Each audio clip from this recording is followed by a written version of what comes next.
Alright, so 2020 part 2 company account, starting off with the question number 1. Vinuga PLC. So we have to prepare the statement of profit or loss and other comprehensive income, the format for it. Then we have the statement of changes in equity, statement of financial position, and we have note number 1, profit before tax, to disclose for expenses, and note 2 for PPE, and note 3 for right of use asset.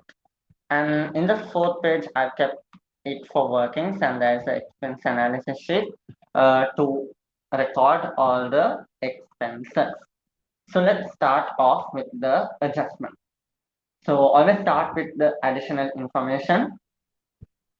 Before preparation of the financial statement for the year ending 31st March 2020, adjustments have to be made for the following. Number 1, the policy of the company is to measure cost of inventory using FIFO method. So the closing stock is to be measured based on FIFO. However, the cost of inventory as at 31st March 2020 has been measured at weighted average cost method due to a mistake, and that value has been accounted for. Now we are supposed to record the closing stock on FIFO, but they have recorded it in WAC. They have accounted for WAC. So we have to change it. The cost of inventory as at 31st March 2070 measured at FIFO method was 6,750,000. Okay, that is the value we should record. How much have they recorded based on WAC?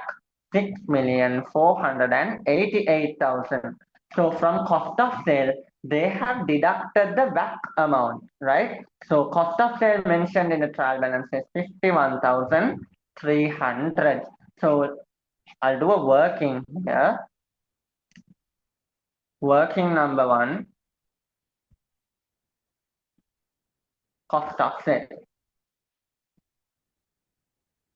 So the amount given in the trial balance for cost of sale is, the amount given in the trial balance for cost of sale is 51,300.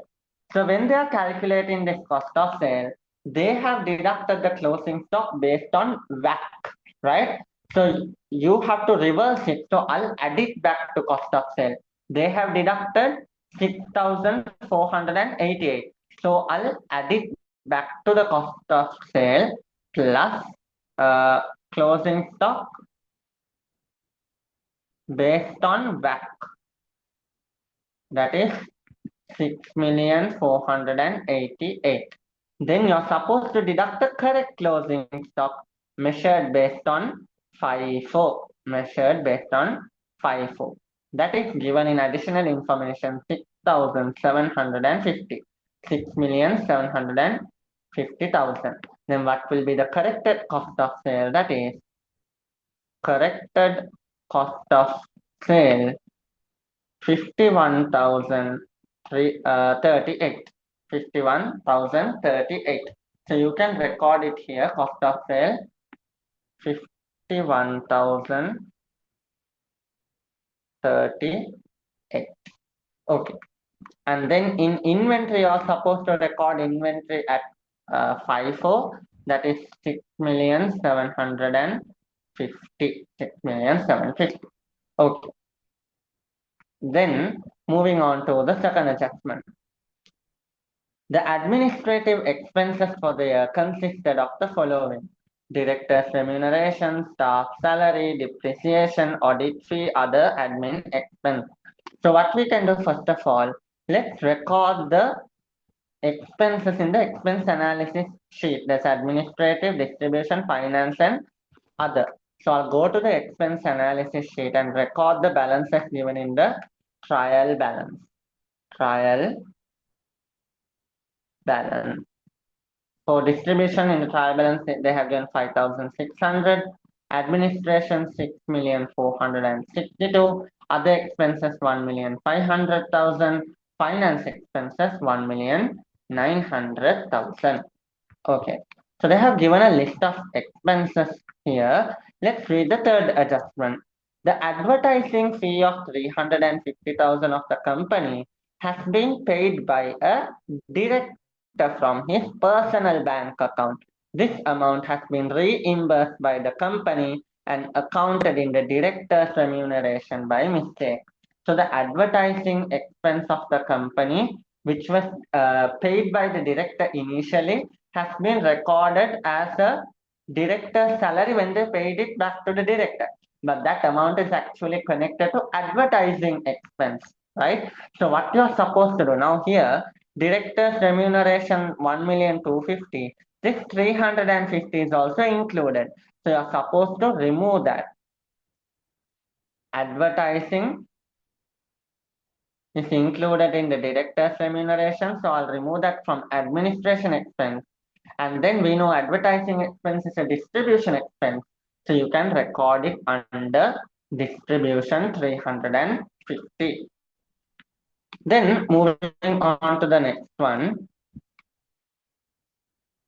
The company has entered into a contract with a customer on 1st of March 2020 to sell goods and provide maintenance service during the first 6 months after sale. Okay. The total consideration of the contract was 1,500,000. Okay. And of which 1 million relates to sale of goods and the balance for the provision of maintenance service. So the company got into a contract with a customer to provide goods along with maintenance service. So the price of the entire the consideration of the entire contract is 1,500,000. Out of that, 1 million relates to the sale of the goods and the other 500,000 relates to the maintenance service. The company sold all the goods agreed in the contract and the total consideration was received in cash. Now on 31st March 2020, they have sold all the goods. That 1 million worth goods are given. Okay. And the entire contract was received in cash. So what they are saying, the entire consideration of the contract was received in cash. This total amount has been accounted in the sale. That entire 1,500 they have accounted in sales. They have recorded as a sale. But here you can see that only the goods were provided. The service has not been provided yet. That 500 should be a liability, unearned revenue. So you need to remove that 500 from sales. So here for sales within brackets, you can say 79,500 minus 500, sales will be 79,000. Okay, then what you have to do, you have to go to current liability and say unearned revenue. Unearned revenue 500. Unearned revenue 500.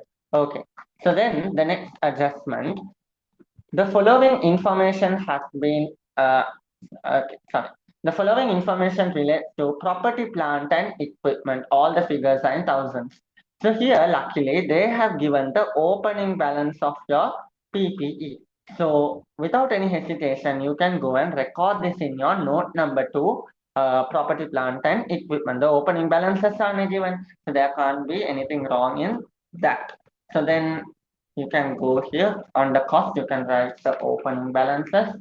Land 22,500, building 9,500, motor vehicle also 9,500, office equipment 7,500. Okay, so then purchase during the current year. So they have purchased a building worth 5,000 and motor vehicle worth 6,000. Building 5,000 under acquisition, or you can say here addition as well. 5,000 and 6,000. Okay. Then depreciation for the year is given. Accumulated depreciation as at 31st March 2020 is given. Never trust the depreciation for the year. There's always some kind of a error that they would say they have done most of the time. Okay, so they have given the closing accumulated depreciation depreciation. How will you find closing accumulated depreciation? Opening accumulated depreciation plus the depreciation for the current year, right? So let's find the opening accumulated depreciation. How can you find that? Closing accumulated depreciation minus the depreciation for the year that they have recorded. You can find the opening accumulated depreciation. So 4,500 minus 7 to 25, that will be 14,500. Opening accumulated depreciation for building 14,500. Then motor vehicle opening balance will be opening accumulated 3,500 minus 1,550. That will give you sorry, here it should be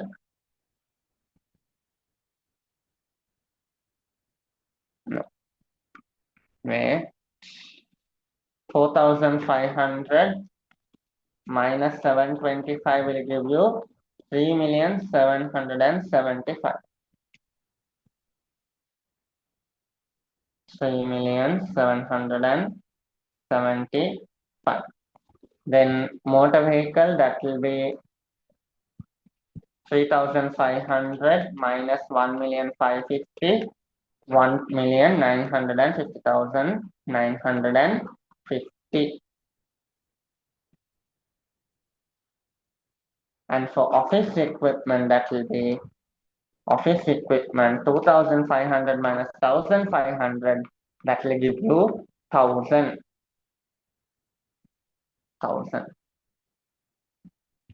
Okay then. So then moving on to the next adjustment, we'll find out what's up with the depreciation. The land of the business was revalued for the first time on 31st March 2016. So once upon a time, around 4 years ago, they have revalued the asset on 31st March 2016. The surplus resulted from this revaluation is represented by the land revaluation reserve. So in the trial balance, you can see here land revaluation reserve 3,500. That's relating to the last time revaluation surplus, which was done in 2016. The surplus resulted from this. Okay, the land was revalued for the second time on 31st March 2020. So the closing date of this year for 18 million. So then on the closing date, they have revalued it for 18 million. So I'll write the closing cost of land as 18 million. So now here we don't have to remove any accumulated depreciation because land doesn't get depreciated. So the opening land value is 22,500. Closing is 18,000. The value of land has decreased by 4,500. So under revaluation, I'll say negative 4,500. Now, last time revaluation, there was a surplus of 3,500. So what you can do, you can set it off with the last year's surplus. Okay. So then last year's surplus would have been recorded in other comprehensive income. So then what you're supposed to do, you have to set off that 3,500 from other comprehensive income. You're going to say revaluation deficit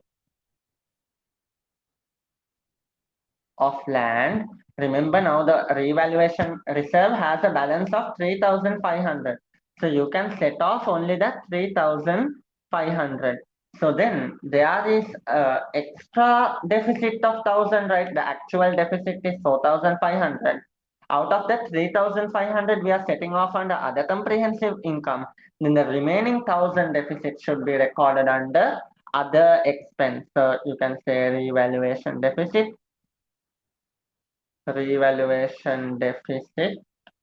of land 1,000 under other expense.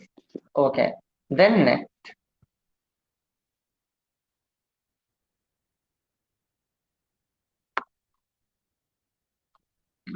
Okay. The building and the motor vehicle have been purchased during the year on 1st of October 2019 and 1st of January 2020 respectively. Okay, so the new building that we have purchased on 1st of October, and the motor vehicle has been purchased on 1st of January 2020. However, the current year depreciation has been calculated erroneously based on the year-end cost of asset without considering the date of purchase. Now, though we have purchased these two new assets in the middle of the year, they have calculated depreciation for the whole year looking at the closing balance. I said there should have been a mistake. So now let's find the correct depreciation. Now, building opening balance is 9,500,000. Building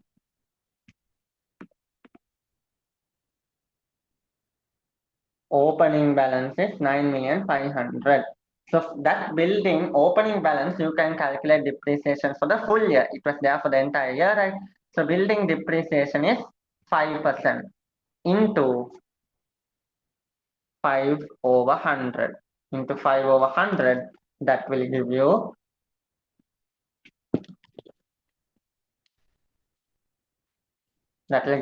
475. Okay, and we have purchased a new building, right? During the year, we have purchased a new building worth 5 million. When have we purchased it? The building has been purchased on 1st of October. So 1st of October to 31st March 2020, that is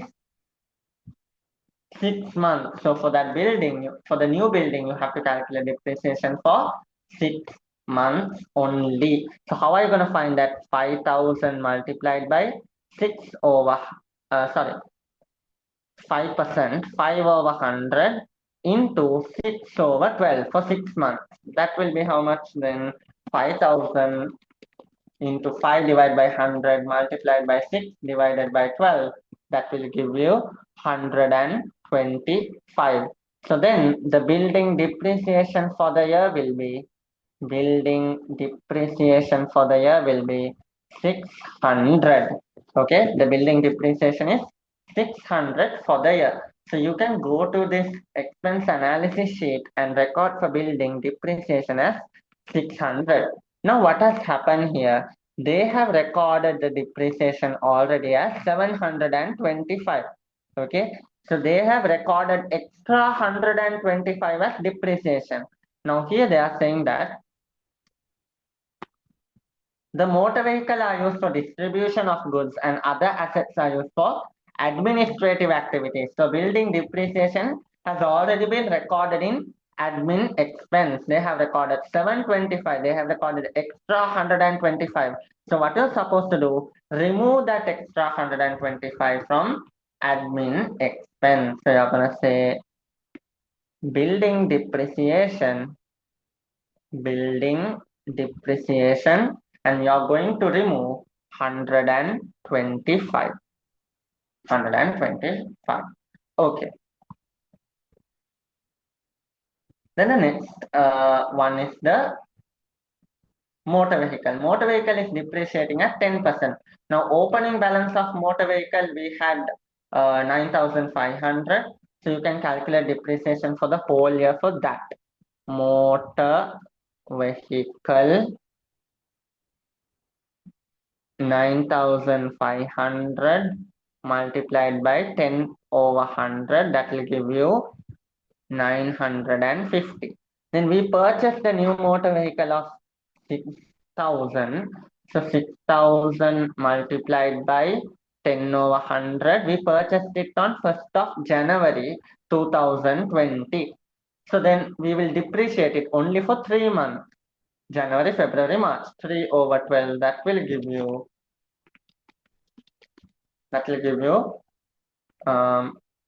sorry, it should be 6,000, 6 million, right? 6 million into, that will give you 150. Then the motor vehicle depreciation for there will be 1,000.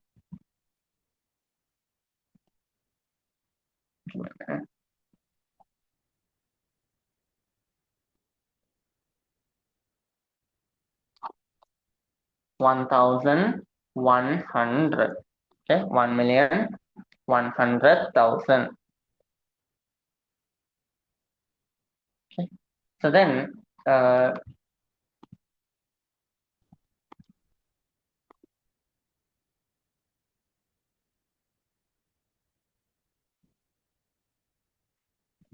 okay, so we can record that here.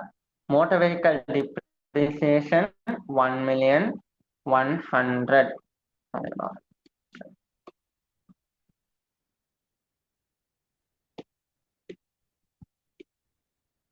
Okay, 1,100,000. Now, how much have they recorded as building depreciation? They have recorded as 1,550,000. So they have recorded extra 450, right? So motor vehicle is used for distribution activities. So you should remove that from distribution expense. Motor vehicle depreciation, remove 450 from distribution expense. Okay, then next, that is office equipment 20%. Now, office equipment, there is no any change happening. That will be 20% of 7,500. That is 1,500. And also, if you look in here, they have correctly recorded 1,500. So there is no any change for office equipment. So we have finalized all the adjustments connected to PPE. We can total it. So here it will be 14,500, 15,500, 7,500. Land will not have any accumulated depreciation. Building, that will be 4,375,000. Motor vehicle 3,050,000, and office equipment 2,500,000. So then the carrying amounts will be for land 18 million, for building 14,500 minus 4,375,000, that is 10,125,000.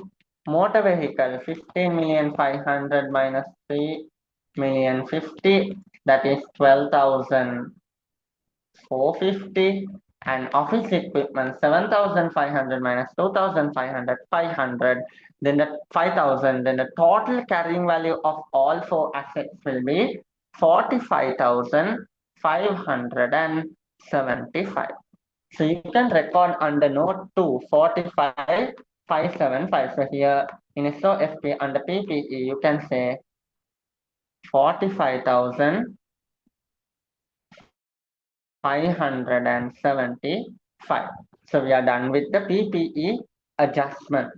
Then the sixth one, the verdict of a case filed by a customer against a company was declared on 15th of May 2020, and accordingly rupees 550,000 was paid on this date as the full settlement of the claim. This case was filed on 1st of December 2019. So during our financial year only, they have the customer have put a complaint against our company, and the provision recognized in this regard as at 31st March 2020 based on the company lawyer's opinion is shown in the trial balance. So during the year, because the customer filed a case against us, we have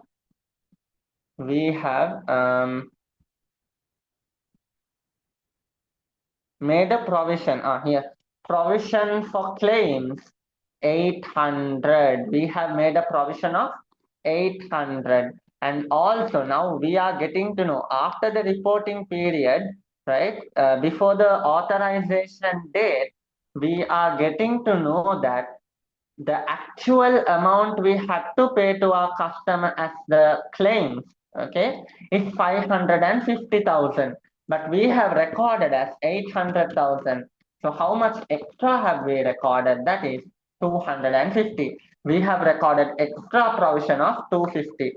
So normally provision for complaints, right? Compensation are recorded under other expense. So what you are supposed to do, you have to remove 250,000 compensation, remove the extra 250 that is recorded, and in the SOFP you are supposed to show provision for claims, provision for claims that will be 550. You have to record the actual amount that we will pay in the future. Okay, then next, that adjustment is done. Then seventh one, the company entered into a lease agreement on 1st of March to obtain the right of use of a building for a period of 4 years.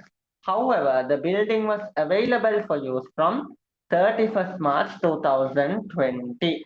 So, from the date that is available to use only, we will depreciate the asset.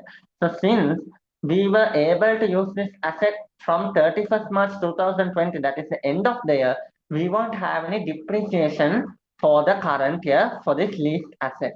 After spending a 500,000 for renovation, now they took an asset on lease and they had to spend 500,000 to renovate it. Now, how much is the lease here? Lease liability 12,600, and they have recorded here. Right of use asset 12,600. So then under note number 3, I can say lease liability 12,600. Okay. So then now what's happening? They spent 500,000 for renovation. This renovation is expected to generate benefit to the company over the entire lease period. So if we are incurring a modification cost or renovation cost, we have to add that cost to the cost of the PPE, right? However, this amount has been accounted in the other administrative expense. So you remove it from admin expense, say renovation, remove 500,000 and you can add it to the price of the ROU asset. You can say renovation 500. Then what will be the actual cost of the ROU asset? The actual cost of the ROU asset will be 13,100,000. Now this asset was purchased at the control of it was purchased, sorry, we were able to use it from the end of the year, right? Because of that, we won't have any depreciation for the year. So minus accumulated depreciation, that will be 0. So you put a dash.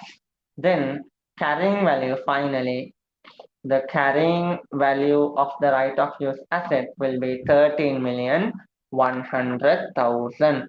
So then you can tell in note number 3, 13,100,000. Okay. Then what's happening? Lease interest is not charged during the renovation period. So now we obtained the lease asset on 1st of March 2020. Renovation was completed on 31st March. They are saying during this year, for this period of renovation, interest is not charged, which means any interest is not paid during this year. According to the agreement, an annual lease installment or lease rental of 4,413,000 is payable from 31st March 2021, which is from next year onwards. So this year, we don't have to pay any installment as well. The lease interest applicable for the next year, 31st March 2021, was 1,890,000. Now, since there is no any interest for this year and there is no any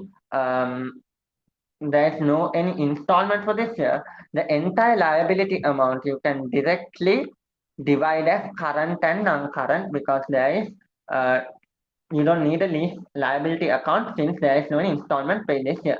So the lease liability is 12,600,000. You're supposed to divide that as current liability and non-current liability. How are you going to find current liability? That is the installment amount. Installment amount is 4,413,000.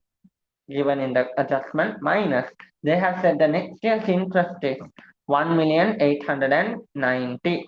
So then current liability amount will be 4,413,000 minus 1,890,000. That is 2,523,000. And how do you find non-current liability? The entire total liability amount 12,600,000 minus the current liability 2,523,000. Non-current liability will be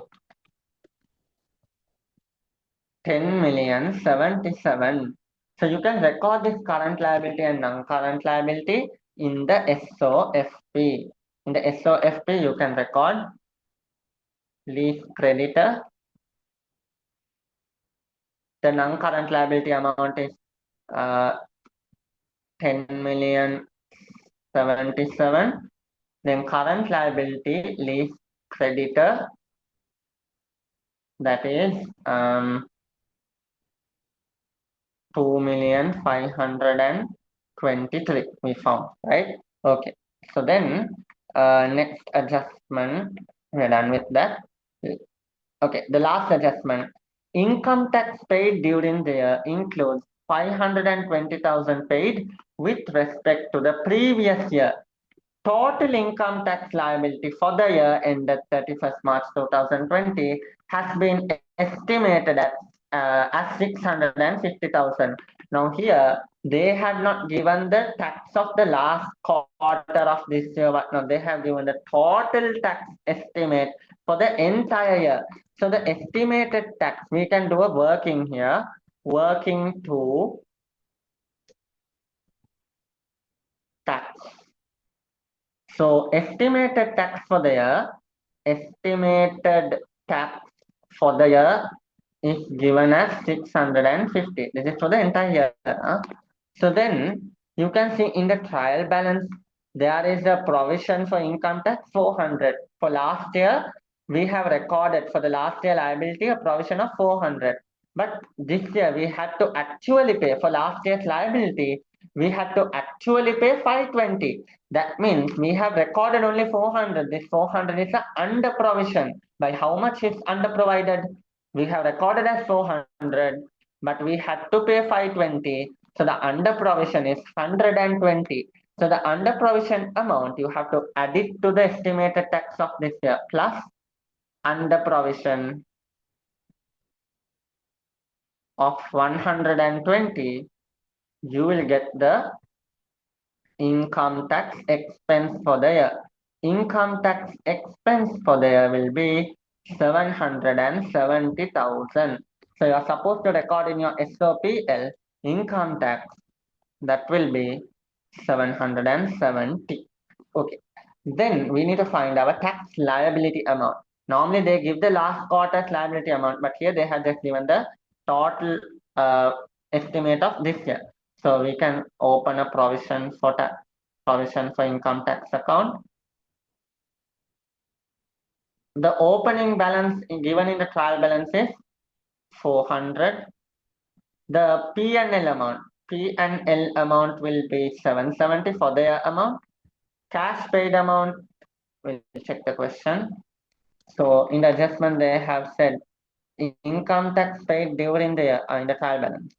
Income tax paid 1,250,000. So 1,250,000. 1,250,000.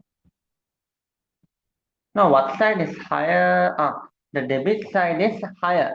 So the BCD will come in the other side. So here we are supposed to balance this off. Debit side is higher, 1,250.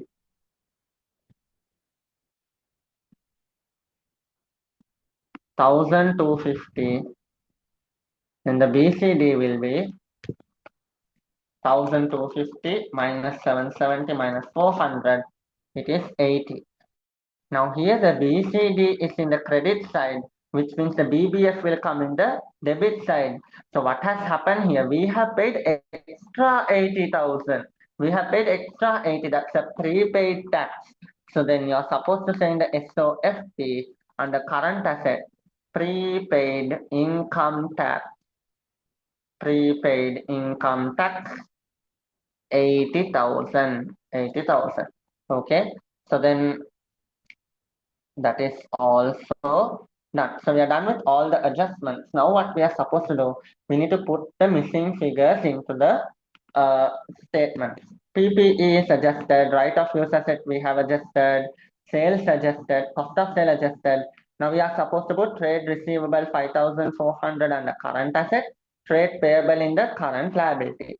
So then trade receivable 5,400. Then in the and we are supposed to say the income tax payable. Income tax. Sorry. There was no income tax payable. It was a prepaid income tax. So then you are supposed to say here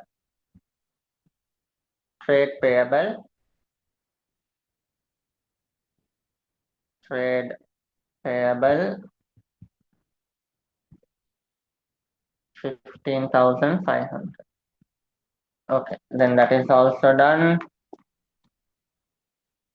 Then inventory we have adjusted cash and cash equivalents 1,250. Cash and cash equivalent 1,250. Closing stock provision for claims we have adjusted. Then we'll put the opening balances of the statement of changes in equity, stated capital revaluation and retained earnings, opening balances. So that will be 25,000. Revaluation reserve 3,500. There were no general reserve. Retained earnings were 5,650. So those are also now recorded. Admin expense payable you have to put under current liability 300. Admin expense payable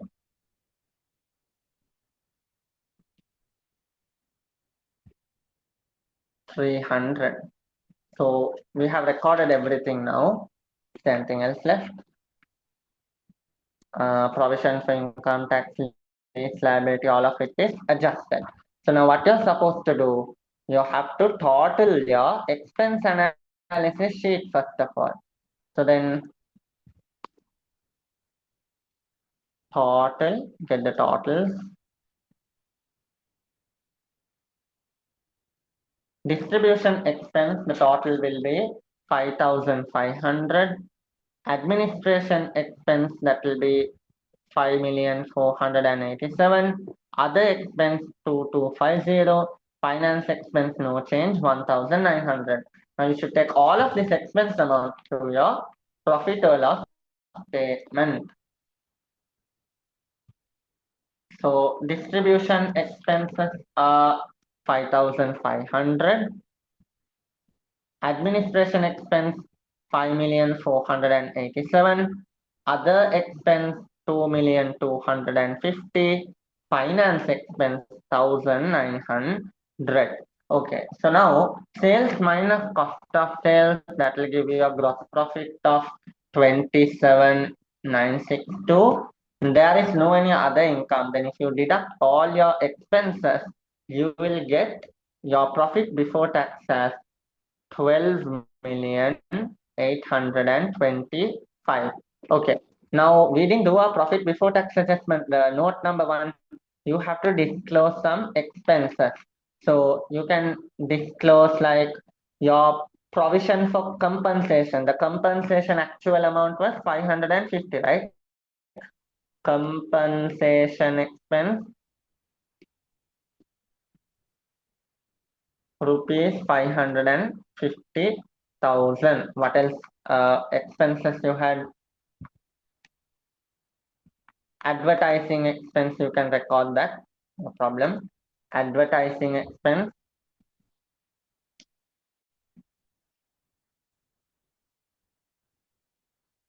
rupees 350,000. And then in the question here, the director's remuneration is given as 1,250,000. But we know out of that they have recorded the advertising also as that 1,250 minus 350. The actual director remuneration is 900. So we can say director's remuneration. Director's remuneration rupees 900,000 rupees 900,000. And also there was some audit fee, no? Audit fee 275, you can record that. Audit fee rupees 275,000. Okay, so note one is done. Then your profit before tax would be 12,825 minus 770, 12,055. 12,055. Right? Okay, 12,055 minus the deficit which we set off, that will give you 8,555 as your total comprehensive income. Now you're supposed to put your profit, your total comprehensive income, to your statement of changes in equity. Total comprehensive income. Total comprehensive income 12,000.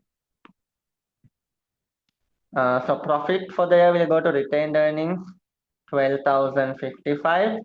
Revaluation deficit should be deducted under revaluation reserve 3,500. Now you can, there's no any other transactions connected to equity. You can get your closing balances. Closing balance. So 25,000 0 0 5,650 plus 12,055 17,705. The total equity is 42,705. So you can record that in your equity under SOFP. Stated capital is 25,000 and your retained earnings is 17,705. Your total equity is 42,705. Okay, then now you can get your total assets. Your total current assets will be 6,750 plus 5,400 plus 80 plus 1,250, 13,480. 13,480. Then when you add it with your PPE and right of use asset, you will get plus 43,575 plus 13,100, 45,575 plus 13,100,000 plus 13,480, 70, 45.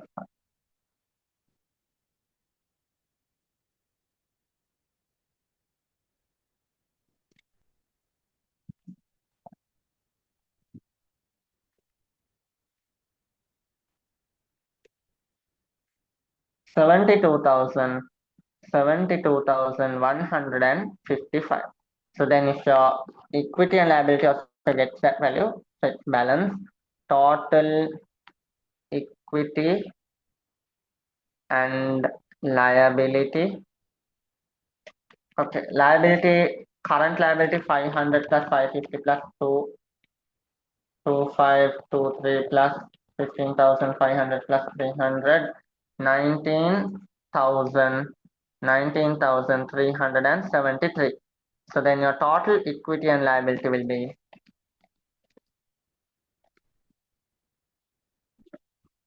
72,155. So it has balance. Okay, so this is the answer for your company account. These are the three statements. These are the notes and working.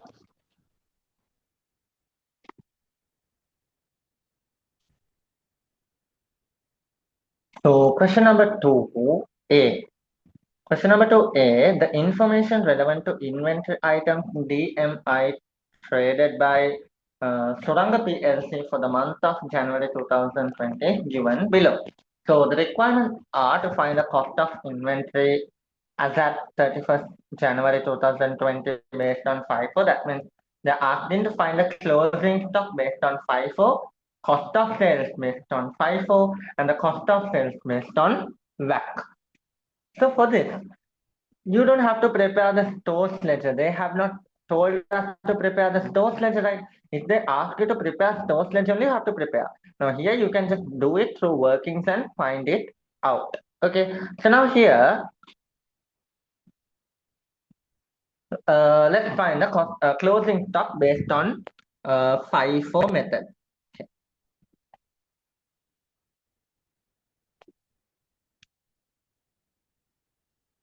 So closing stock based on FIFO, that will be, now see here, we are selling 400 units.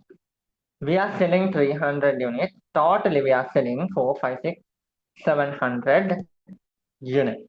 Okay. So based on FIFO, first in, first out. Then this entire 500 will be gone. Okay. Then out of 700, this entire 500 will be gone. And from this purchased on January 5, another 200 will be gone. Then 100 out of this will be remaining at the year end, right? So then January 5, January, that's the first requirement. January 5th, purchase. So we are going to see how much is the closing stock. Out of this, 100 will be remaining. 100 multiplied by 24, that is 2,400.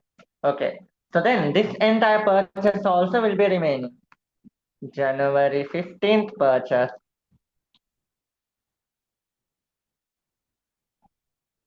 300 units multiplied by 25.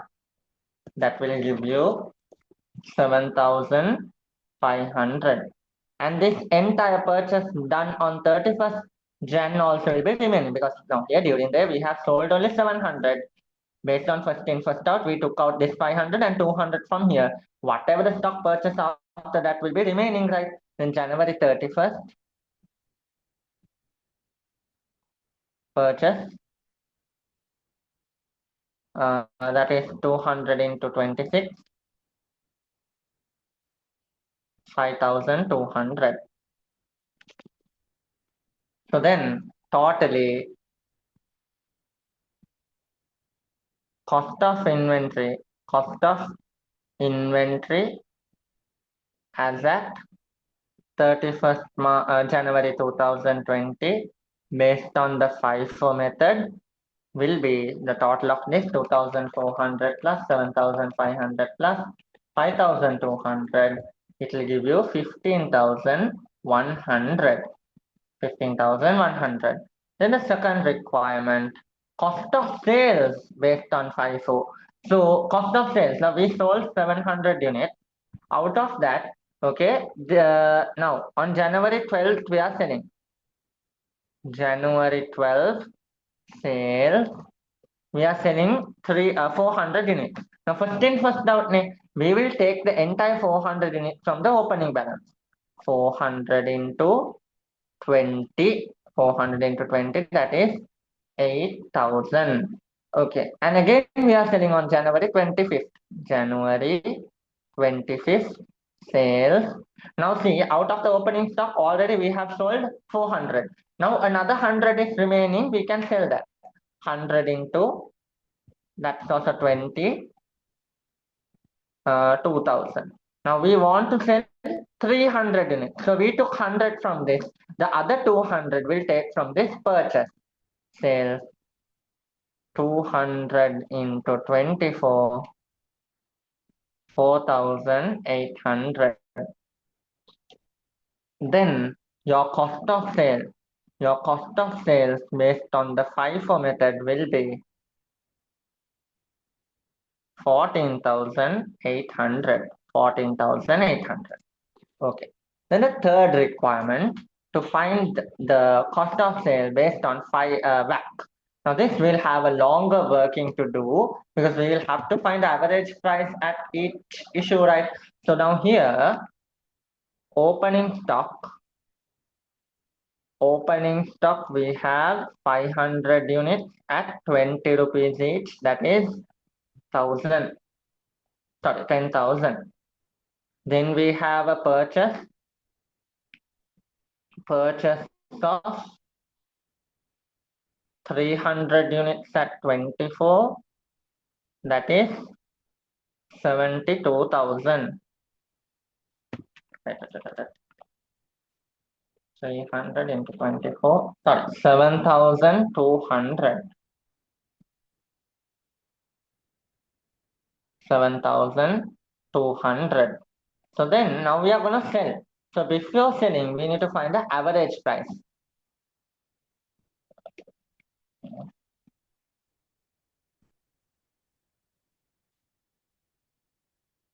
Now we have totally before selling 800 units, total 17,200. Then the average price of it will be 17,200 divided by 800 units, 21.5 rupees the average price.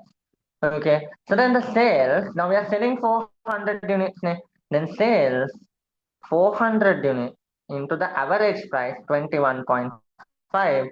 We are selling totally 400 into 21.5. That will give you 8,600 as your cost of that sale. So then next, we'll find the balance. 800 minus 400 is 400. 17,200 minus 8,600 will give you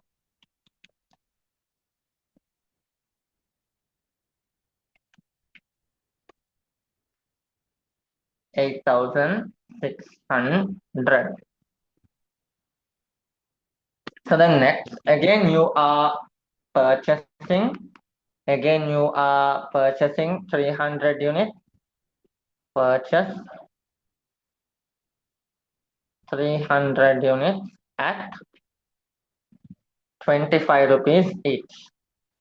So 300 into 25 will give you 7,500. And again you are selling. So because of that, you will again have to find the average price. So for you will have 700 units now at 8,600 plus 7,500, 16,100. Then the average price will be 16,100 minus 700. Sorry, 16,100 divided by 700 units. Average price will be 23. So now you're selling sales. How much are you selling this time? 300 units. Okay. So sales 300. Now the average price is 23. So 300 into 23, 6,900. 6,900. So then after that you will be having 700 minus 300, 400 units remaining. 400. The balance will be 16,100 minus 6,900, 9,200. And then you're again purchasing. Now all the sales are recorded. We want to find the cost of sales. So our answer we can directly find, but we'll just complete this. Purchases 200 into 26 rupees. 200 into 26, that will give you 5,200. Now your closing balance will be 600 units at 9,200 plus 5,200, 14,400 units. The average price will be 24 rupees. But now what do we need? We need the cost of sale based on that. So here we sold 400 units for 8,600. So you can say sales 8,600. No, you can just 8,600 plus 6,900 sale. Totally cost of sale based on weighted average cost method is 15,500. This is your answer. Okay, this is what they are asking for. The cost of sale based on WACC. You can do a working similar to this here. Okay, sale cost of sale 8,600 plus 6,900. Totally 15,500. I added this one and this one, right? These two together, 15,500 is your cost of sale. So that is the A part of the second question. Now let's move to the overhead analysis sheet question.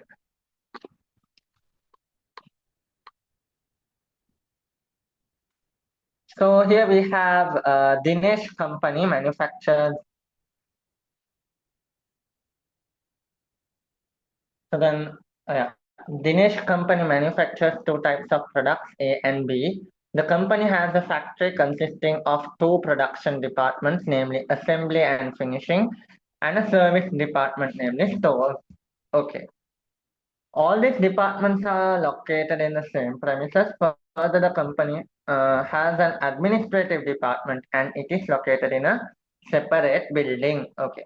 The budgeted overhead for the next financial year at the activity level of 5,000 are given below. They have given a few production costs, some basis, appropriation basis, additional info, and what are they asking? Overhead analysis sheet showing clearly the basis for appropriation. So first of all, draw the overhead analysis sheet. It should look like this. Description, basis for apportionment, total. Then under production department, we have here in the question, we have an assembly department. Under factory, we have an assembly department and a finishing department.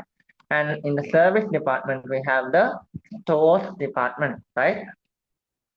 So we'll record the cost now. Now indirect wages, the total is 750. Okay.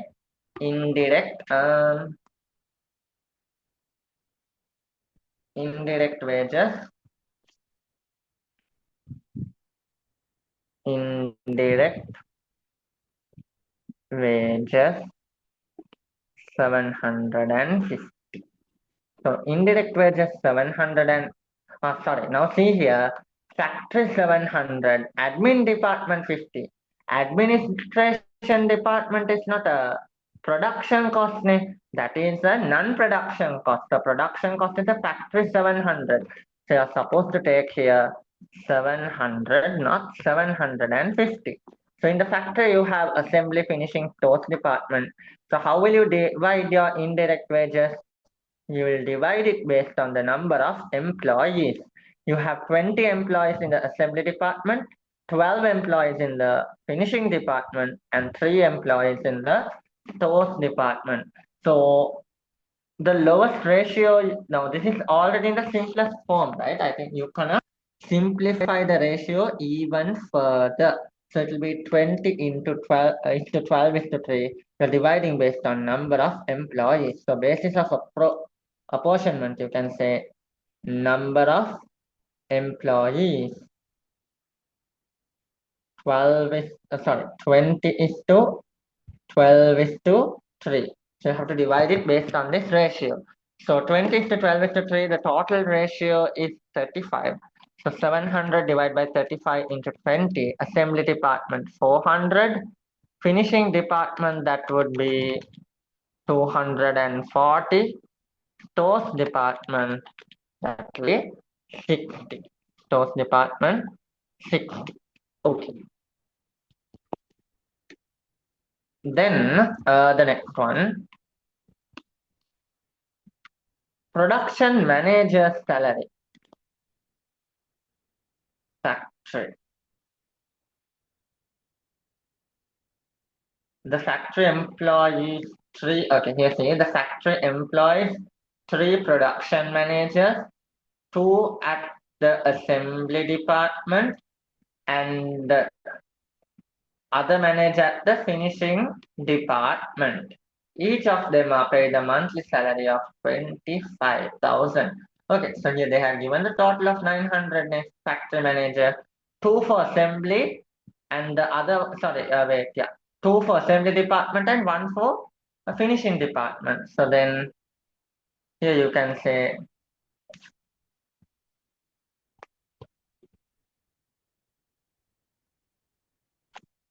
production manager salary, production manager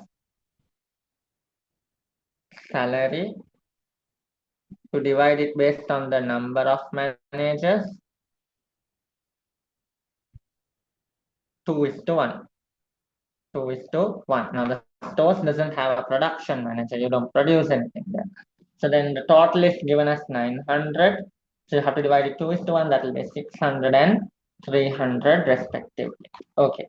So that is done. Then the next cost would be rent of the building. So factory, the total is 960. Okay, so they have given the factory rent as a whole.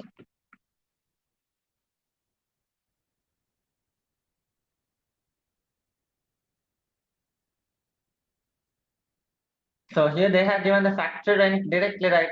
So then you can divide that here. Factory rent.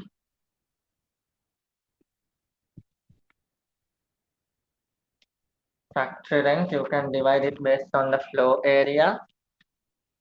So the floor area ratio would be floor area ratio 24,000, 16,000, 8,000. You can simplify the ratio as, so everything is divisible by 8,000. So 3 is to 2 is to 1. Floor area 3 is to 2 is to 1. And the total factor rent is given as 960,000. So dividing it as 3 is to 2 is to 1, 960 divided by 6 into 3, 480, 320, 160. 160. Okay. So then next is machine depreciation. Machine depreciation, you should divide it based on the cost of machine. So cost of machine ratio would be 3 is to 2, and the machine depreciation is 800,000. So here you can say machine depreciation to divide it based on the cost of machine. The ratio is 3 is to 2. The depreciation total is 800. So you're going to divide it. 800 divided by 5 into 3, 480 and 320. The source doesn't have any machine. And then next one. So we are done with all this. Office equipment depreciation. Office equipment, that is administrative expense. You don't take it here. Then electricity charge. Electricity charge 400. Now see here.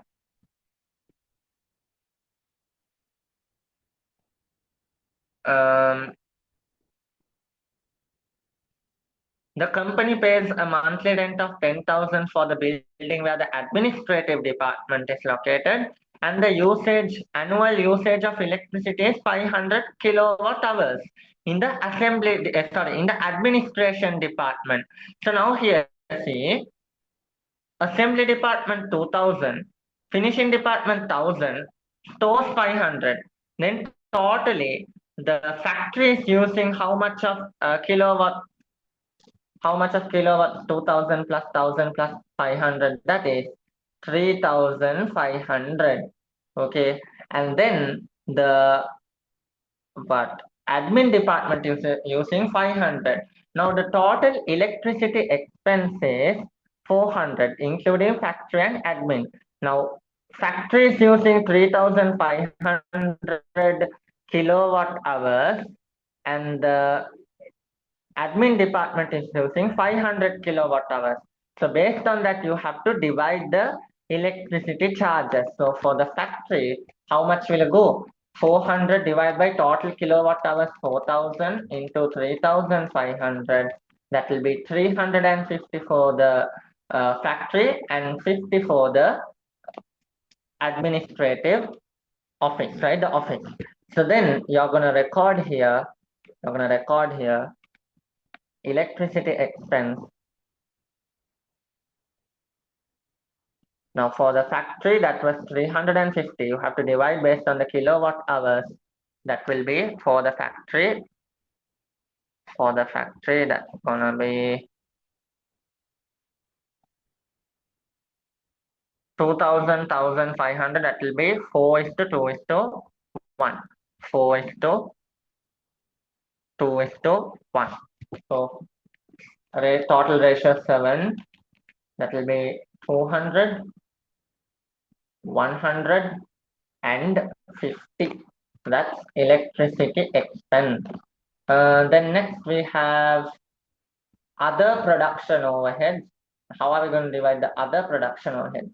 The other production overheads, additional information for the other production overheads of assembly, finishing, and stores are 190, 70, and 30 respectively. So that is directly given. So you have to say here other production overheads.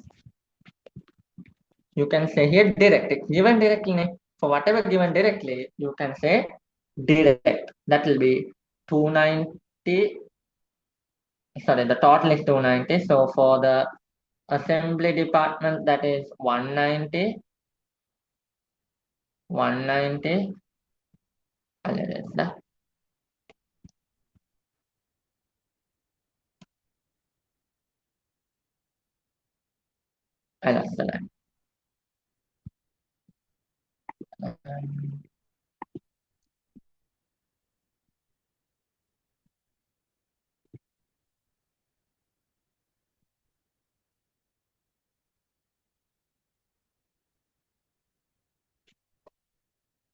Okay, so here 190 and 70 and 30. So that's all the overheads. Now you can total before the reapportionment. So you can find the totals.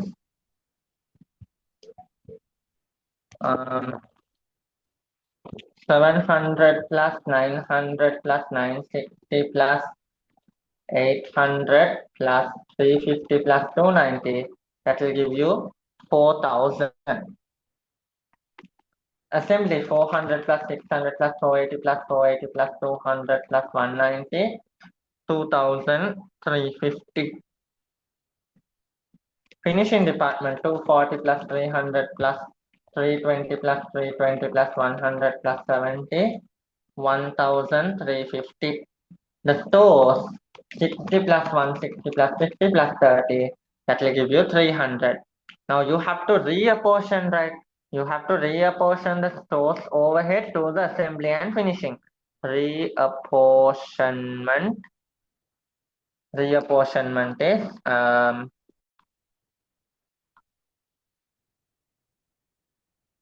okay. Overhead.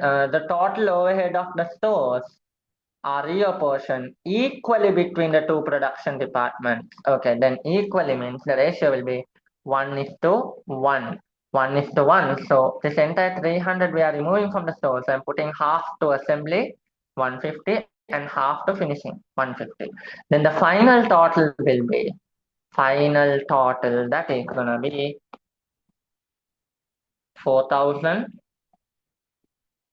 2,500, 1,500, and stores is going to be 0. So we are done with the overhead analysis sheet. Then the second one is telling to find the overhead absorption rate of the assembly and finishing department. So then here, overheads of the production department are absorbed based on machine hours. The annual estimated machine hours for assembly and finishing department are 50,000 and 60,000 respectively. So then both the departments we are dividing based on machine hours. So here we'll find the OAR first of all for assembly. OAR of assembly department, budgeted overhead divided by budgeted machine hours. So budgeted overheads are machine assembly department 2,500,000. divided by budgeted machine hours given in the question. Overheads of the production department are absorbed based on machine hours. The annual estimated machine hours for assembly and finishing department are 50,000 and 60,000 respectively. So 50,000 and 60,000 respectively. Annual estimated, okay, assembly department is 50,000. 50,000. Then the OAR will be rupees 50 rupees 50 per machine hour. Per machine hour. Okay. So then next, OAR of the finishing department. OAR of the finishing department. Budgeted overhead. Budgeted overhead divided by budgeted basic. So budgeted machine hours. Okay. So the budgeted overhead of the finishing department is 1,500,000 divided by the machine hours. The budgeted machine hours is 60,000. Okay, assembly and finishing are 50 and 60,000 respectively. Okay, 60,000. That would be rupees 25 per machine hour. Okay. So then next. Total administrative overhead. Now we need to find the total administrative overheads. We'll find it out. So here we have indirect wages for administrative overhead is directly given as 50,000. Indirect wages. Indirect wages 50,000. Production manager salary, there is no production manager salary in admin expense. Rent of the building. Rent of the building is given in additional information, right? The company pays a monthly rent of 10,000 for a building where the administrative department is located. So then rent 10,000 for a month means for a year that is 120,000. 120,000. Then electricity we found, right? For the production for the factory 350. Then we found for the administrative building that is 50,000. Electricity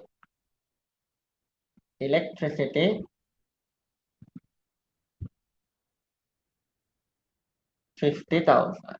50,000. Then after that we had office equipment depreciation that is related to admin department.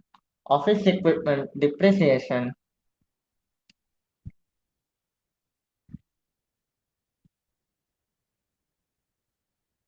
that is 30. That is 30,000 given in the table, the expenses. Office equipment depreciation 30,000. Then total administrative overhead will be 50,000 plus 120,000 plus 50 plus 30 rupees 250,000. 250,000. So the third requirement is done.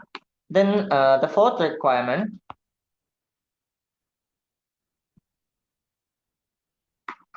The fourth requirement. Product cost per unit. Production cost per unit. Okay. So then production cost per unit.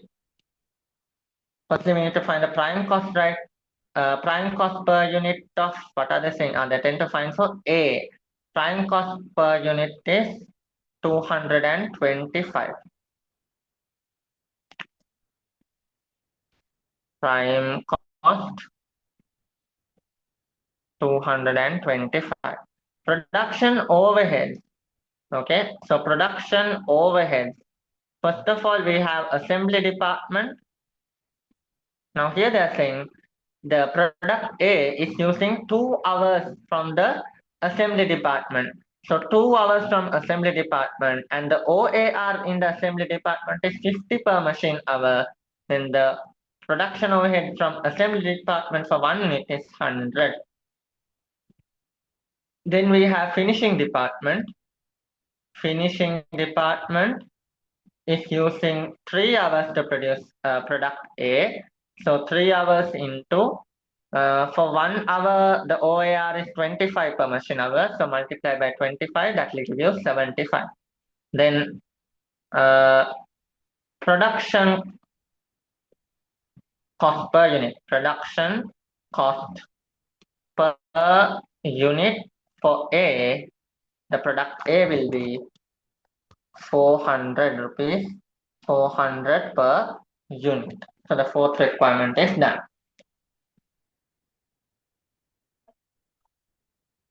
So the fifth requirement is to find the selling price of a unit of product B. Then first of all, you need to through the same process. First of all, you need to find the production cost.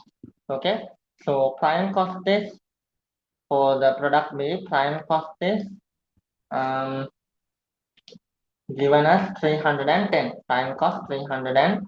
Then you have to add the production overhead cost, assembly department, and finishing department. So assembly department, you are using 4 hours to produce B, 2 hours in the finishing department. So 4 into 50 and 2 into 50, 25, the OAR. So then 4 into 50, 200, 25 into 200, that will give you 700, 200, 25 into 2 will give you 50.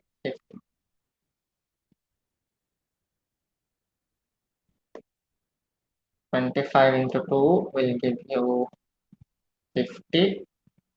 So then 310 plus 200 plus 50, 560 is the production cost.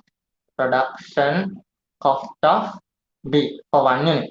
Now here they are saying that, okay, the profit margin is profit margin on selling price 20%. So then selling price will be 100% because you're calculating profit on selling price. Out of that, if the profit is 20%, the cost will be 80%. So this production cost is 80%. For this, you need to add the profit margin of 20%. So then 560 divided by 80 into 20, that will give you 140. So selling price per unit of B will be rupees 700. So that is the second question.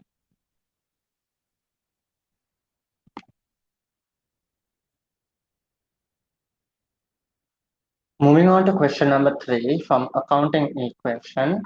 So they've given some opening balances, a few transactions, and the format, and to prepare a income statement. So what we're supposed to do is, let's first of all record the transactions in the accounting equation. First of all, put the opening balances.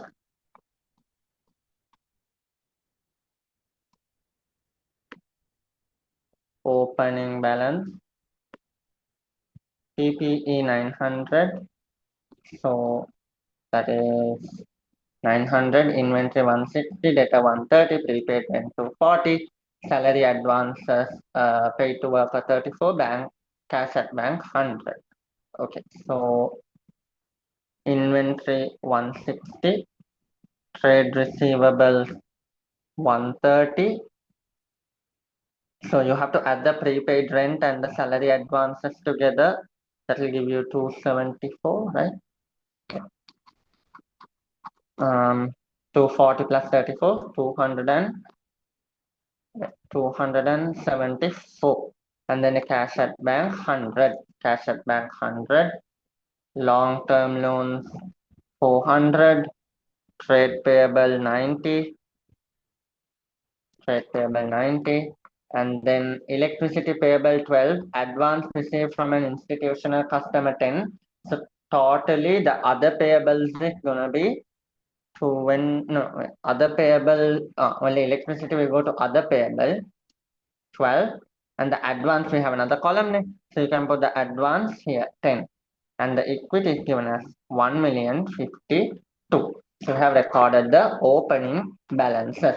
In the first transaction, a vehicle washing plant was purchased on credit for 360,000.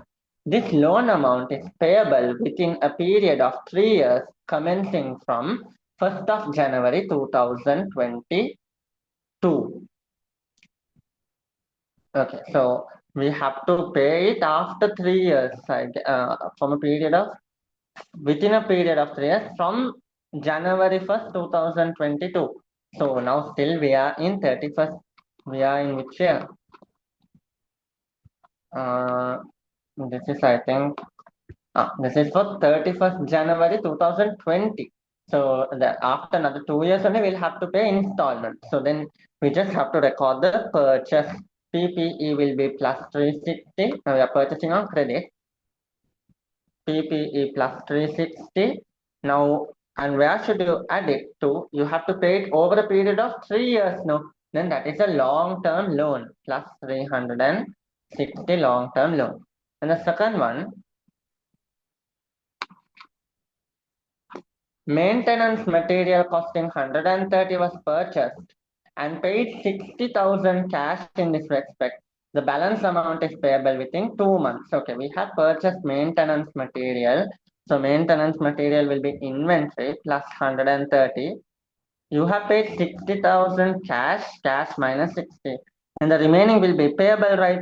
So then trade payable plus 70, the remaining amount. And the third one,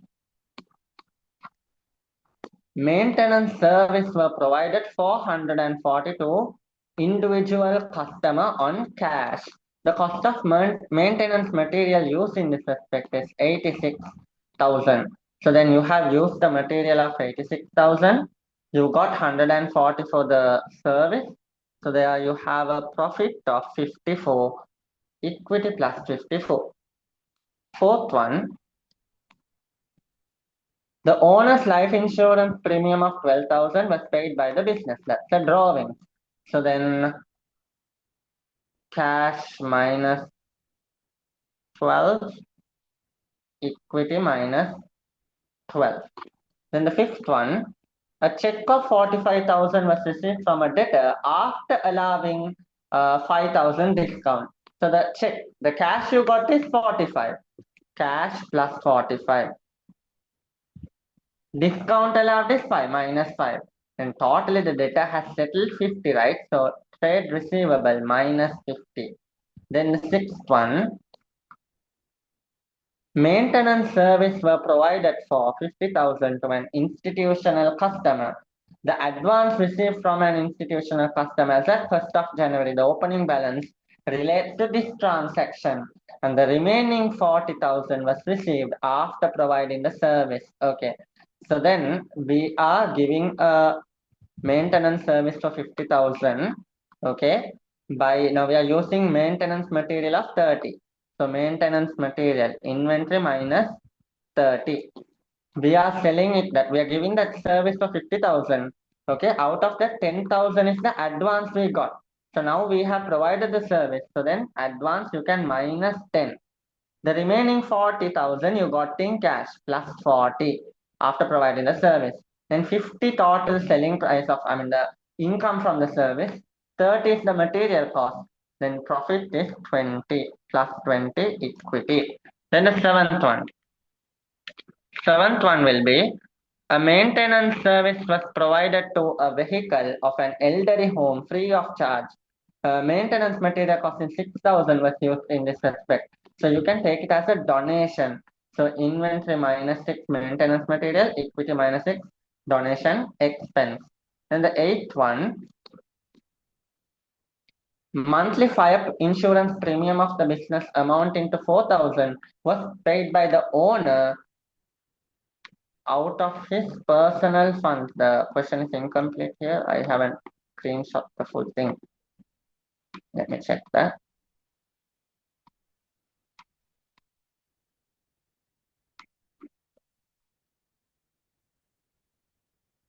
Out of his personal money. So that completion is out of his personal money.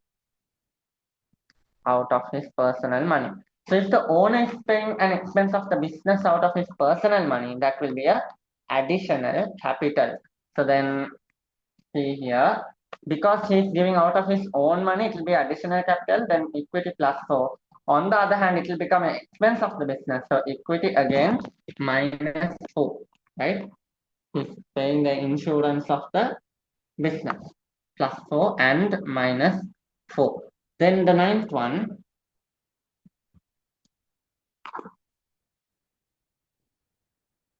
paid a loan installment of 67,000 for the long-term loan of 400,000. This includes an interest of 17. So, you have paid a loan installment of 67,000. Out of that, interest is 17. That is the expense. Then the loan amount settled will be 50,000 minus 50. Then the 10th one, maintenance service were provided on credit for 300,000 to an institutional customer. Okay. A trade discount of 2% was allowed on this amount. Maintenance material cost of 154 was used. Now, how much we'll see now? Listed price of the service.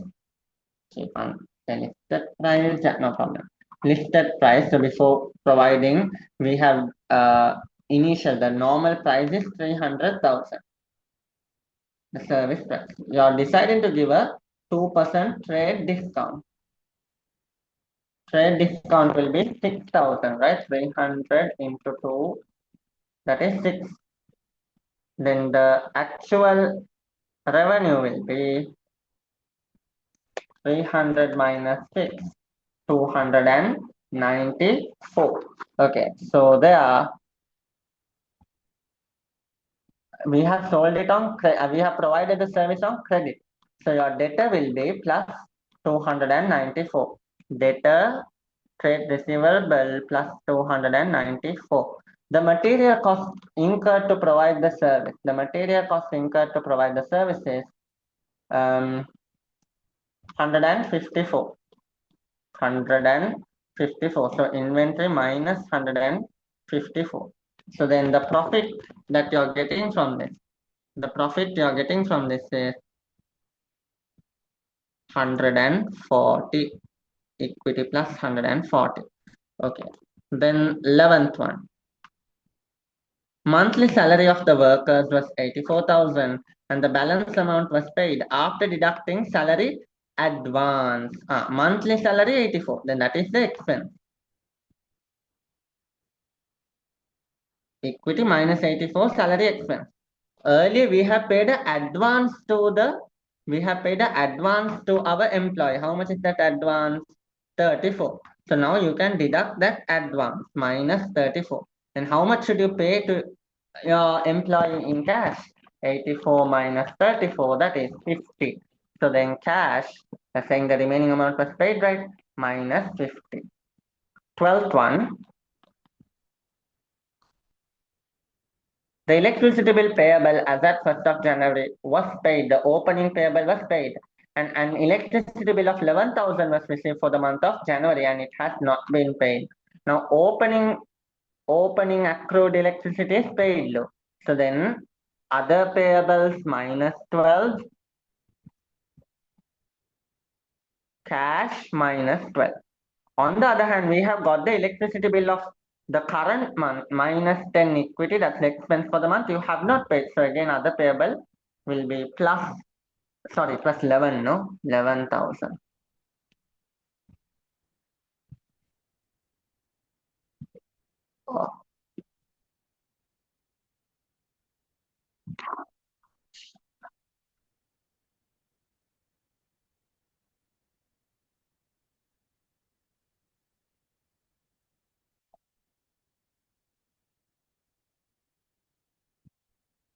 the lines.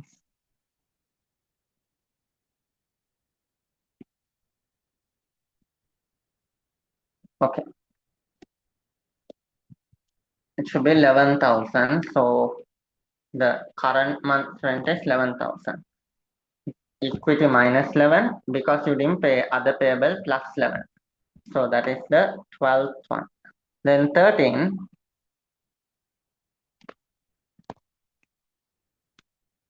maintenance material of 8,000 was damaged and they were sold on cash for 3,000. So then maintenance material minus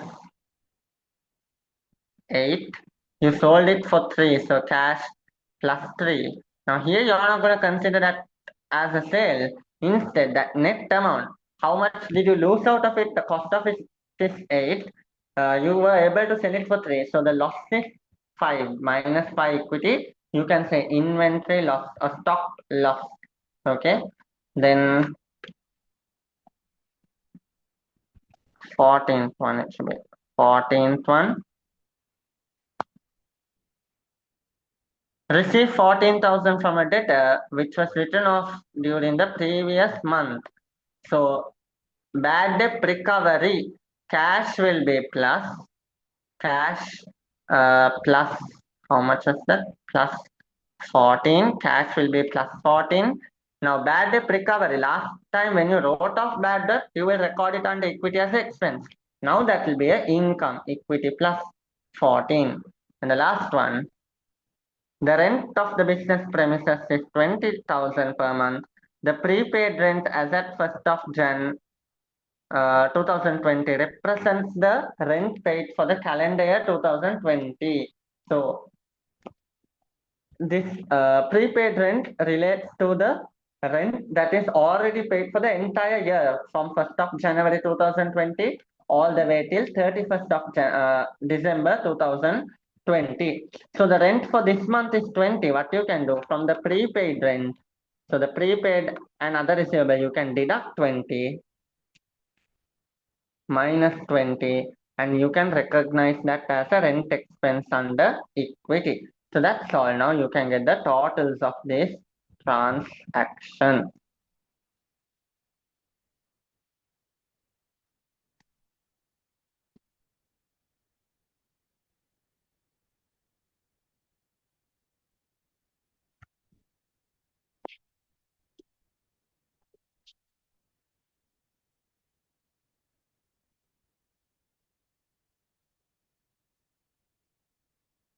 Closing balances.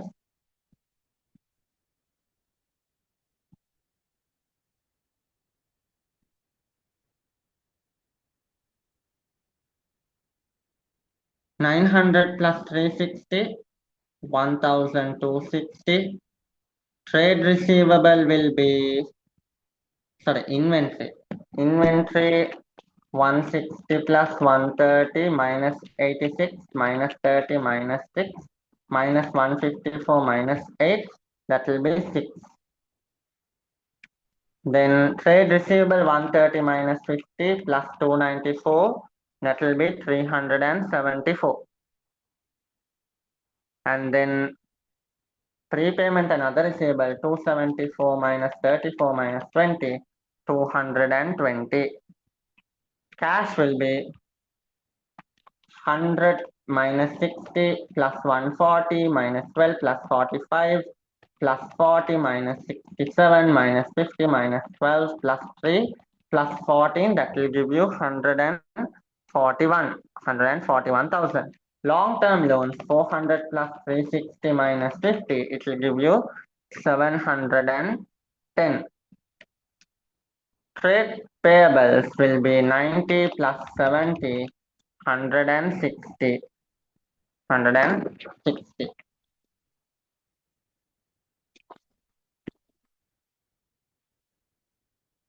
Other payables 11, advance received 0 and equity will be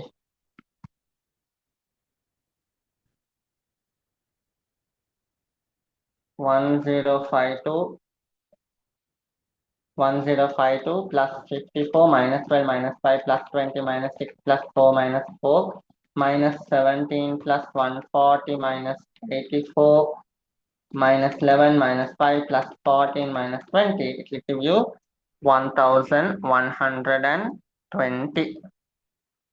Okay. Now we are done with the accounting equation. Now we have to prepare the income statement. So income statement, you need to get your sales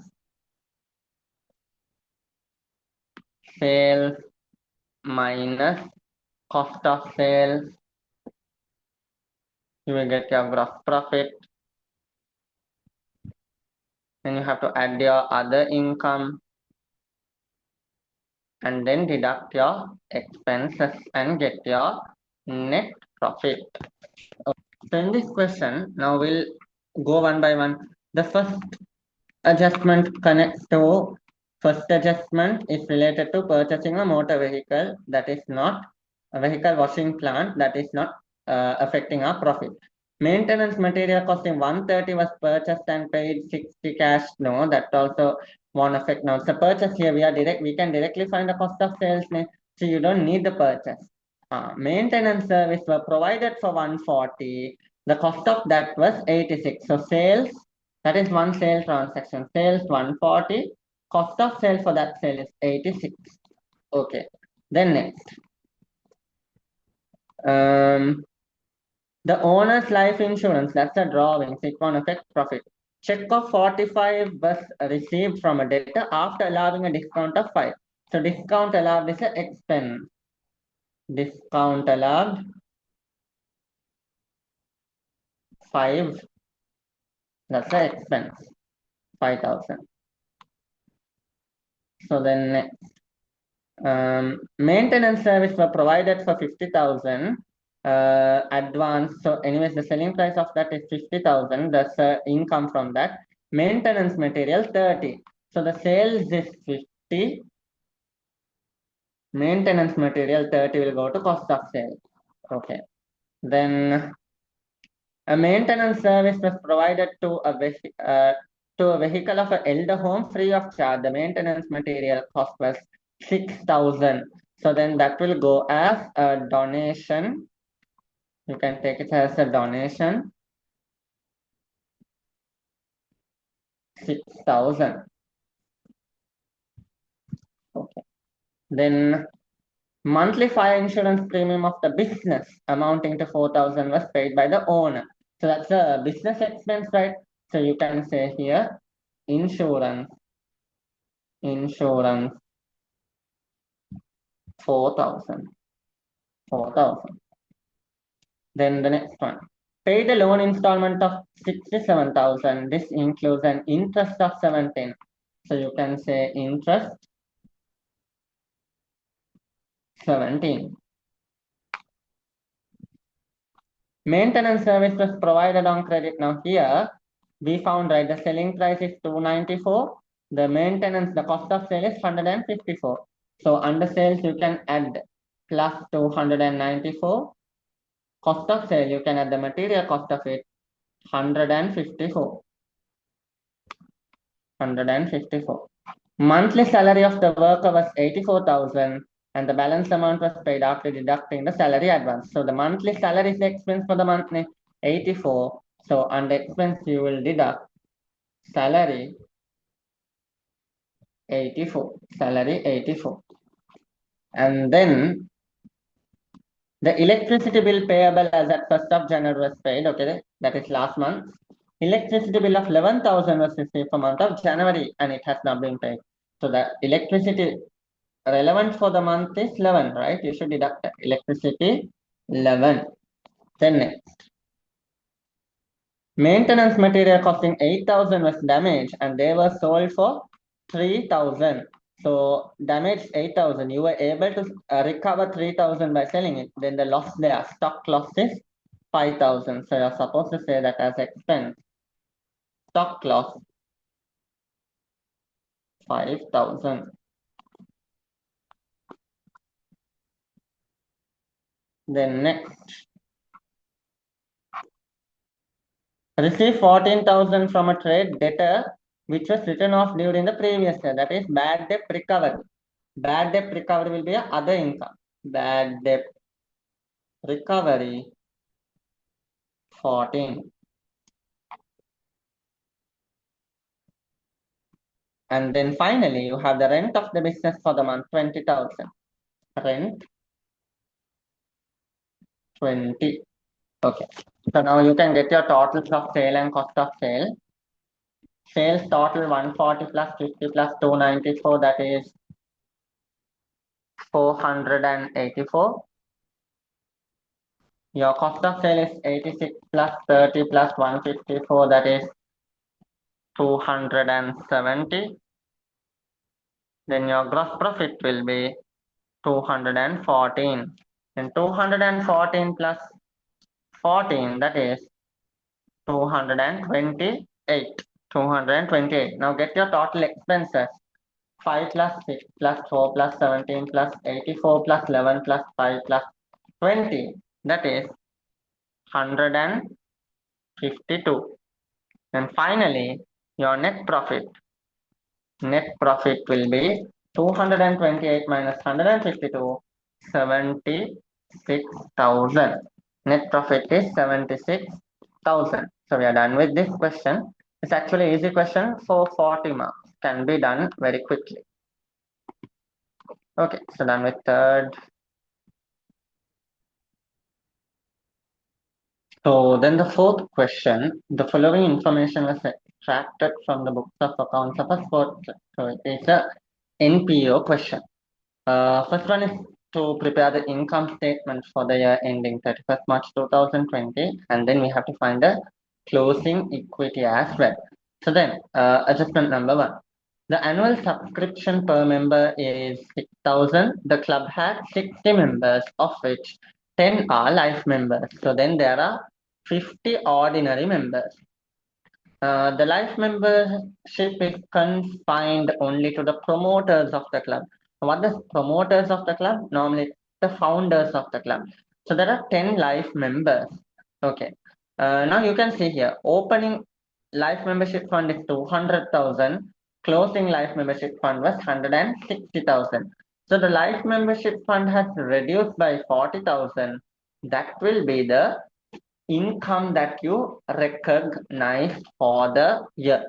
So life membership out of the fund, you're recognizing 40,000. Life membership 40,000. So we are writing in thousands. Okay, the annual subscription could be paid in full at the beginning of the year or monthly in equal installments. Okay, the members are given a 10% discount if the annual subscription is paid in full at once.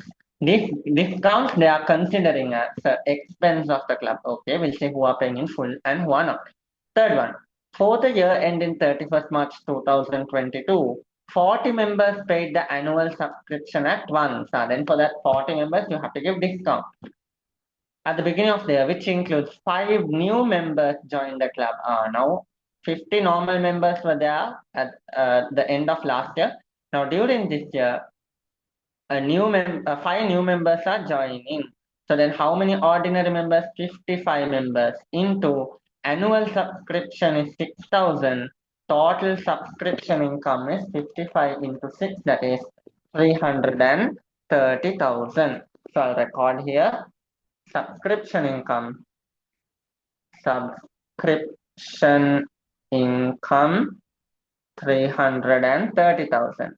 Now here 40 members paid in full name. For them we have to give a 10% discount. So we'll see how much is that. 40 members into 6, the income we get from them, 40 into 6 is 240. So we have to give a 10% discount on that, that is 24.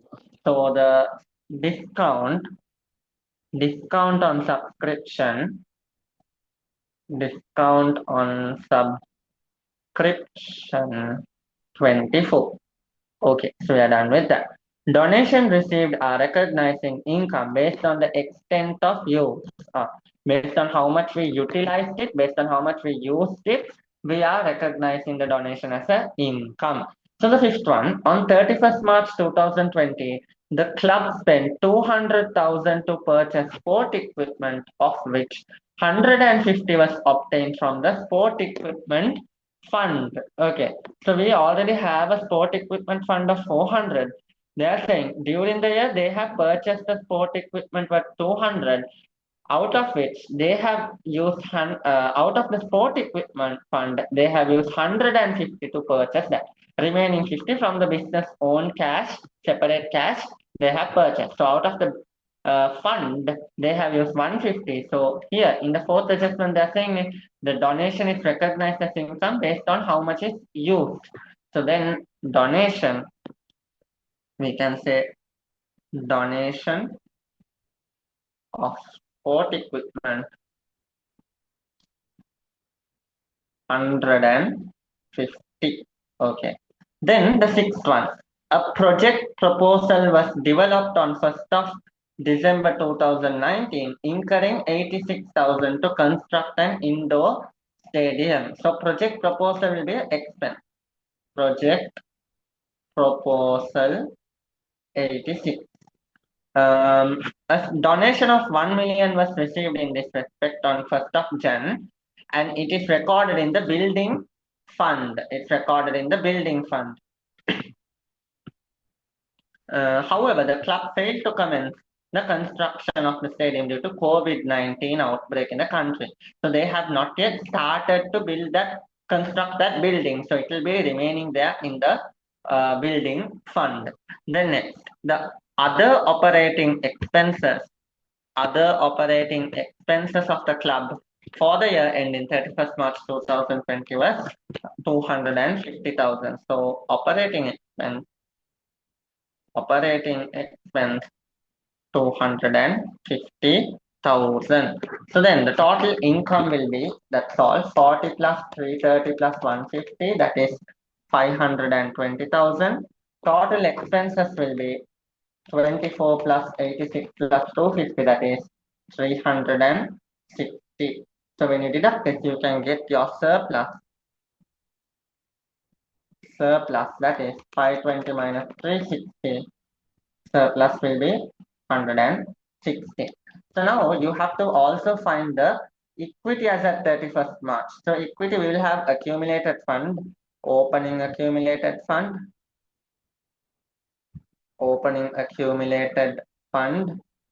300,000. For that you will write in full 300,000. For that you have to add your surplus 160,000. You will get your closing accumulated fund. Closing accumulated fund 460,000. So then for that you have to add your other funds. Now you have life membership fund, those are also part of equity. Accumulated fund is just the main equity. Life membership fund remaining is 160,000. 160,000. And then we have sport equipment fund opening balance is there 400,000. We have used 150 out of it. Then 400 minus 150, that will give you 250,000. Sport equipment fund 250,000. Okay. And then we have building fund. We didn't use it at all, so the entire amount will be in equity. Building fund 1 million. Then you will get the equity as at 31st March 2020 as 1,870,000.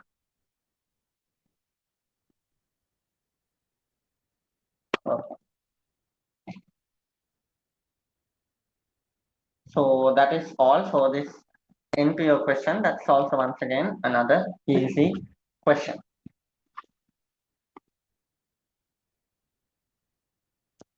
Then the B part of the fourth question, prime entry book. So in prime entry books, you have to prepare the purchase journal, cash receipt journal, cash payment journal, cash account, debtor control account, VAT control account, salary control account, and EPS payable account. Okay, fine. So here I'll just draw it here.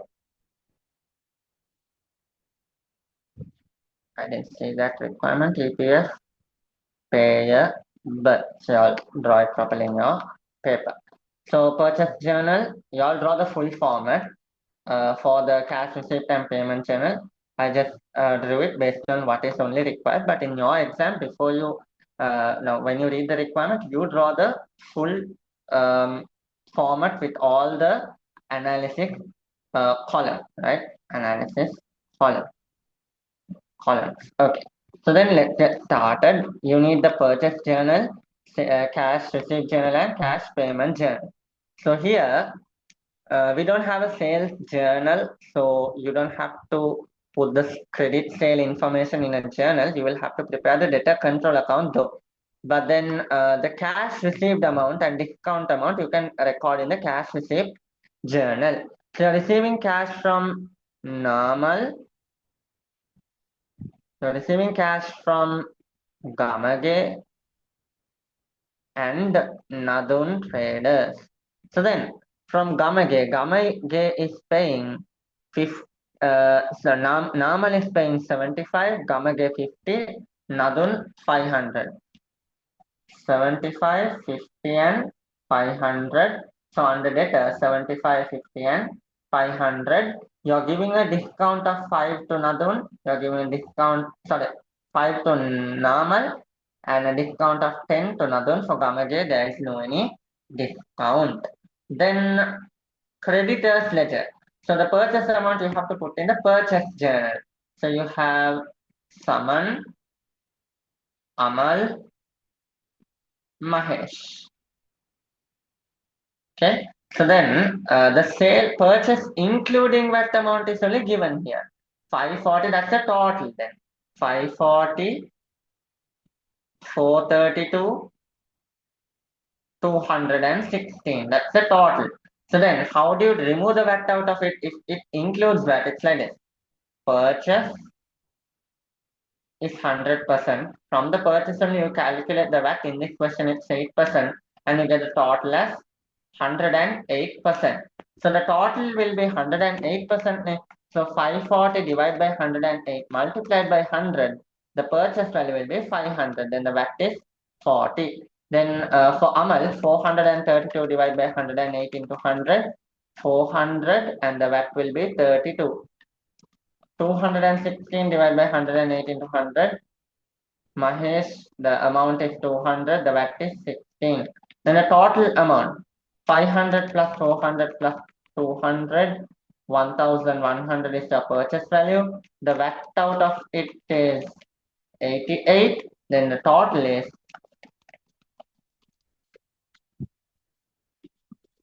1188. Okay. So then next you are supposed to record the cash payments to your credit and discount received in the cash payment journal. So you are making a payment to Saman, Amal, Mahesh. Okay.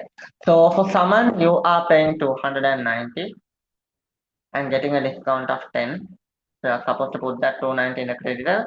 So in debtor and creditor, you are putting only the actual amount received or paid, not with the discount. Okay. So then Amal 200 and no discount. Mahesh 150 and no discount. Okay. And then next. Okay, that is done. The total of debtor and creditor ledger balance list as at 1st of March 2020 agreed with the respective control account balance. They are saying the control account balances and the list balances, the totals are equal. So then you can trust on this opening balances to take your control account. Then the cash account balance was 50,000. Opening cash account balance is 50. So you can go to your cash account and put BBF 50. Okay. And in addition to the cash transactions included in debit and credit ledger, so in addition to the cash payment and cash receipt here, the following cash transactions were also occurred during the month of March. Okay. So cash sales of the company was 972 including VAT. So sales is 100%, VAT is 8%, total value including VAT will be 108%. So here they have given the value including VAT as 972. So then 972 divided by 108 multiplied by 8, the VAT is 72. The sale will be 900. So you take the total amount received in the cash receipt journal. We are going to say sales 972. Sales will be 900. VAT will be 72. VAT will be 72. Okay, so then that is done. Paid 552 salaries after deducting 48,000 as employee contribution to employee provident fund. So they are paying salary, paid salary of 552,000 after deducting 48,000 EPF, employee contribution. So here salary 552, you're actually paying 552 in cash, the net salary. So then that will go as expense 552. That's the salary of this month. Okay. Remitted 120 for EPF and 18,000 ETF for the month of February.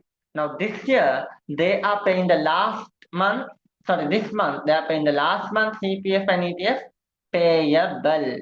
So that won't go to expense of the, it will go to other, because now that EPF and ETF is the EPF ETF payable, that's a liability. So when you make a payment regarding a liability, it will come to the other column. So you will say EPF ETF. So totally you are remitting EPF of remitted 120 EPF, 18,000 ETF. Okay. Then next, paid 250,000 as other expense. Other expense 250,000. Okay. The employee and employer contribution to EPF are 8%, 12% respectively. Further, the employer's employer's contribution to ETF is 3%. Both EPF and ETF contribution are computed based on the gross salary. Okay, so from gross salary, if you deduct your EPF employee 8%, you will get your net salary. Now EPF is calculated on gross salary, therefore gross salary is 100%, net salary will be 92% after deducting EPF.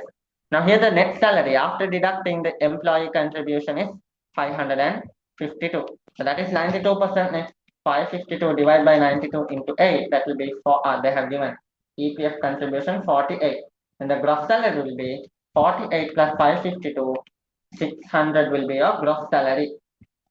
Okay, so in your salary control account, you're supposed to credit your gross salary, saying that salary expense debit, salary control account credit. So you're supposed to know the labor costing chapter also a bit to do this salary control account. So salary control account 600.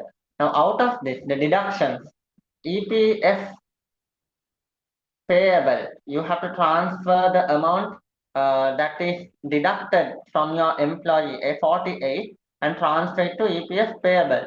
Then the remaining amount you are paying in cash, 552. So finally, your salary control account is balancing. So this is a temporary account. Okay, 600. Okay. So now your EPF account, EPF payable, the opening payable will be how much? The last month payable, now from that you will know, right? We have remitted 124 EPF of February. I mean, that will be the opening payable 120. Then we are paying in cash to the EPF department 120. We are paying that back. Okay. Then how much will be the employee contribution we are taking from salary control?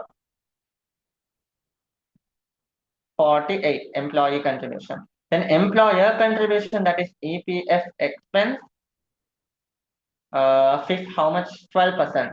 EPF expense 12%, that is 12 divided by 100 into 600, 72. 72. Then your closing EPF will be 120 plus 48 plus 72, 240. 240 minus 120 will get your BCD also as 120. Okay.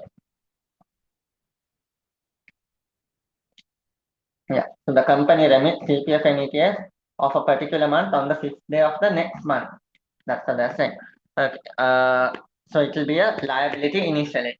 The credit balance of VAT control account was 40. So VAT control BBF 40. Okay. Now we have to total our prime entry books. Cash purchase journal is done. So cash journal 1575 plus 50 plus 500 plus 972, that is 1597. 1597. Here 900. Then 625. 72. Then cash payment journal discount 10. I haven't taken the total. 120, 18, 250. Then total amount will be 1580.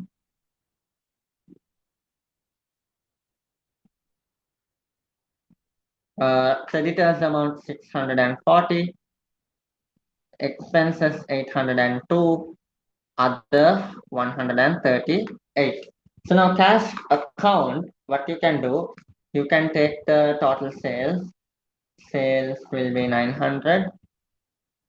Debtors 625. VAT 72. Then you have to credit this VAT to your VAT account as well. Cash 72. Then that is done. Creditors 640. Expenses you should show separately. Salary 552. Other operating expense 250. EPF payable 120.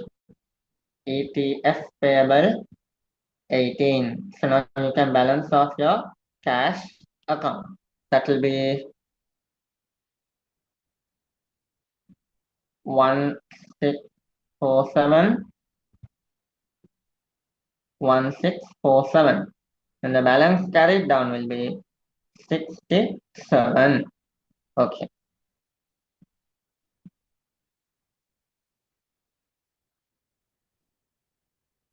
All right. So then that is done. Now we can prepare our debtors and VAT control account. Will complete it. Okay. So debtors account, you can take the balances of this debtors ledger. So here we have a total of 300. Opening balance of debtor 300. So you're going to say BBF 300. Then your sales including VAT 810.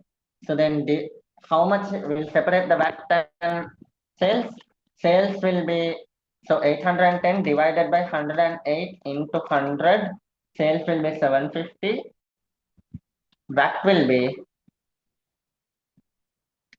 60, right?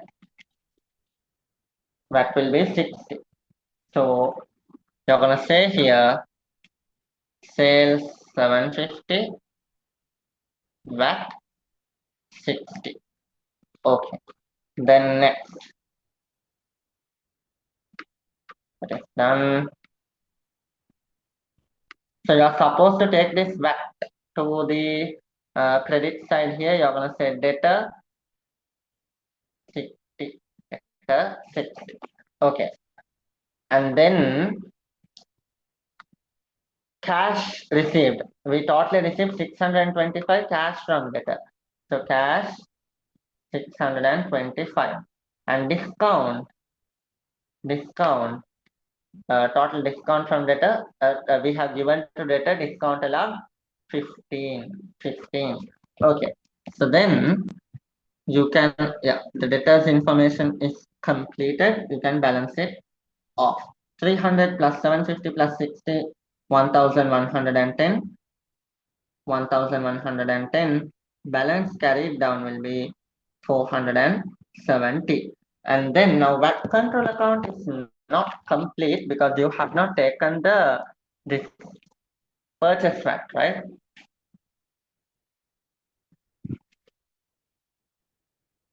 So the purchase VAT is 88. You're supposed to take it here. So that is creditor 88.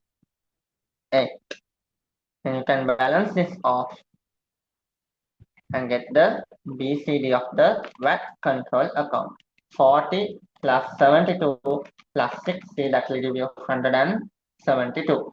172 minus 88, that will give you 84 as your BCD of the VAT control account. Okay. So that's all for the fourth question B part. Parliamentary books are done.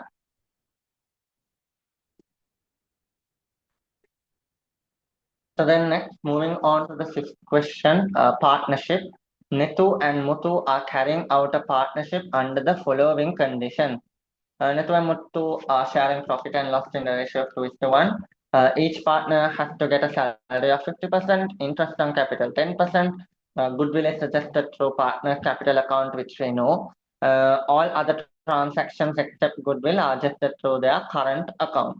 Okay, so they have given some additional information. You can figure out that Ganga is admitted at the end of the year. So here there is a admission of the partner at the end of the year. So during the year, the profit and losses, okay, the salaries are given only to the existing partners, Netu and Muthu. Okay, so first of all, we'll put the opening balances of capital and current account.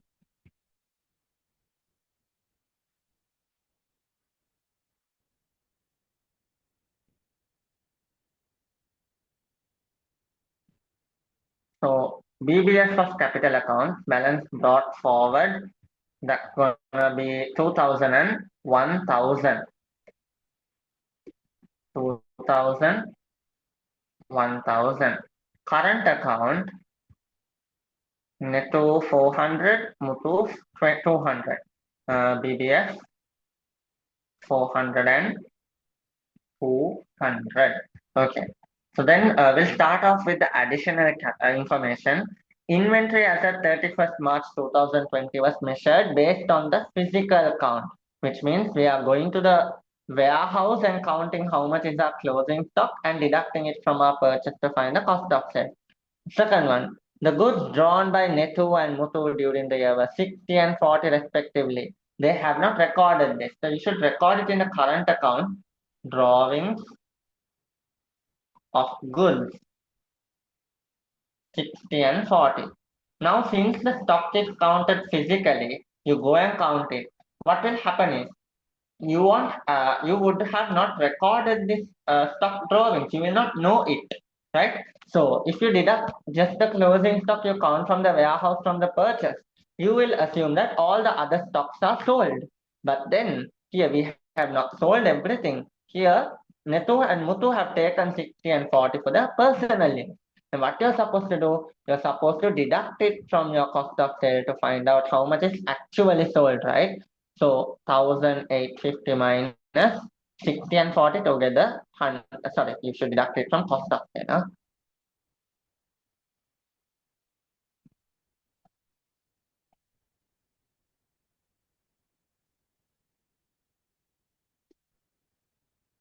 Cost of sale, that's gonna be 1850 minus 100. Okay, then we'll move to the next one. Ritu's loan repayment account balance in the trial balance consists of a loan interest paid till 30th of September 2019, and the cash paid to settle 50% of the loan on this date. The interest payable on the remaining loan balance has not been accounted for. Okay. Ritu's loan. Now here, don't get confused. Ritu is not a partner, just a simple external party. Okay.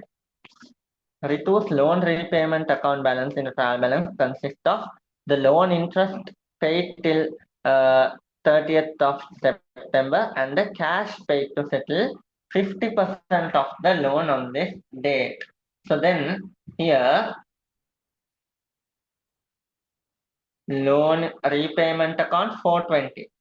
It includes 800. Okay, it includes 800. The 50% of the loan repaid, that is 400, and 20 interest. 20 as interest. So what you're supposed to do, 800 minus 400, the balance loan amount will be 400. So the interest up to that date is 20 there. Okay, interest is 20. So then now here, opening date is 1st of April 2020. Closing date is 31st March 2020. Wait. And this is the okay opening. This is the closing date. Then opening date will be 1st of April 2019. So under the opening date, the loan amount is 800. Now you have paid 50% of it on. You are paying it on 30th of September. 30th of September 2019. You're paying 400. Then finally the balance will be 400.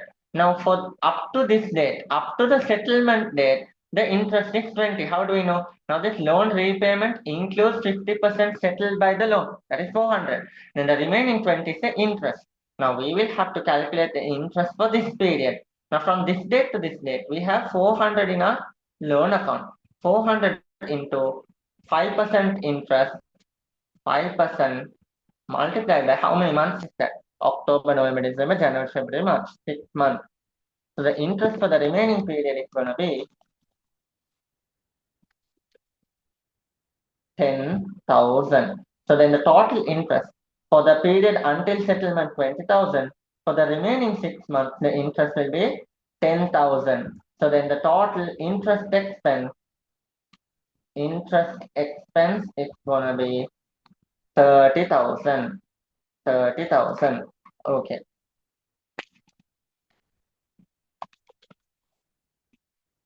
Now, why here 20 for the remaining first 6 months? That's because during the first 6 months, there was 800 loan balance next. So 5% of 800 for 6 months is 20. After settling 400 for the remaining 6 months, there was 400 remaining. 400 into 5% into 6 months is 10. The total interest is 30. Okay. Then next one, Netu had paid 10,000 out of his personal money to renew the trading license of the partnership. Okay, trading license is an expense of the business. Trading license, that is, trading license was 10,000. Now Netu is paying out of his personal money, so that will go to the current account of Netu. Trading license. Now we have to pay it to Netu. So it will come to the current account credit side. How much? 10,000. It will increase Netu current account balance.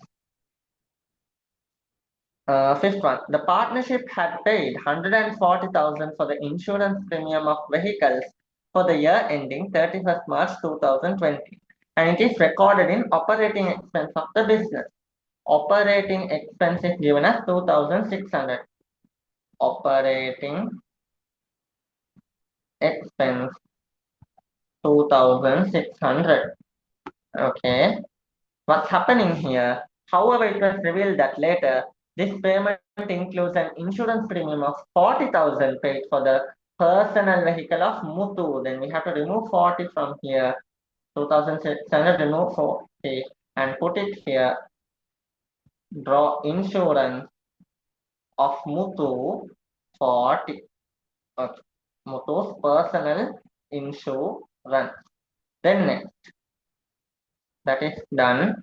After that, we have to adjust for Ganga's um, retirement. So before that, let's appropriate the profit for Netu and Muthu, and after that, we'll do the retirement adjustment. So we have recorded the opening balances, loan adjustment done, PPE, we won't need it. I think depreciation might have already been calculated and put to operating expense. Sales is given as 6,000, sales 6,000. Then cost of sale, now we can adjust it 1,750. 1,750. Cost of sale operating done, inventory won't be needing. Loan repayment done, drawings are netto cash drawings. Drawings 500. Okay. Then next, cash in hand, cash brought by Ganga. Cash brought by Ganga, you can put in the capital account. Cash 3,000. Okay. Then now let's find our profit. Sales minus cost of sale, gross profit is 6,000 minus 1,750, 4,250.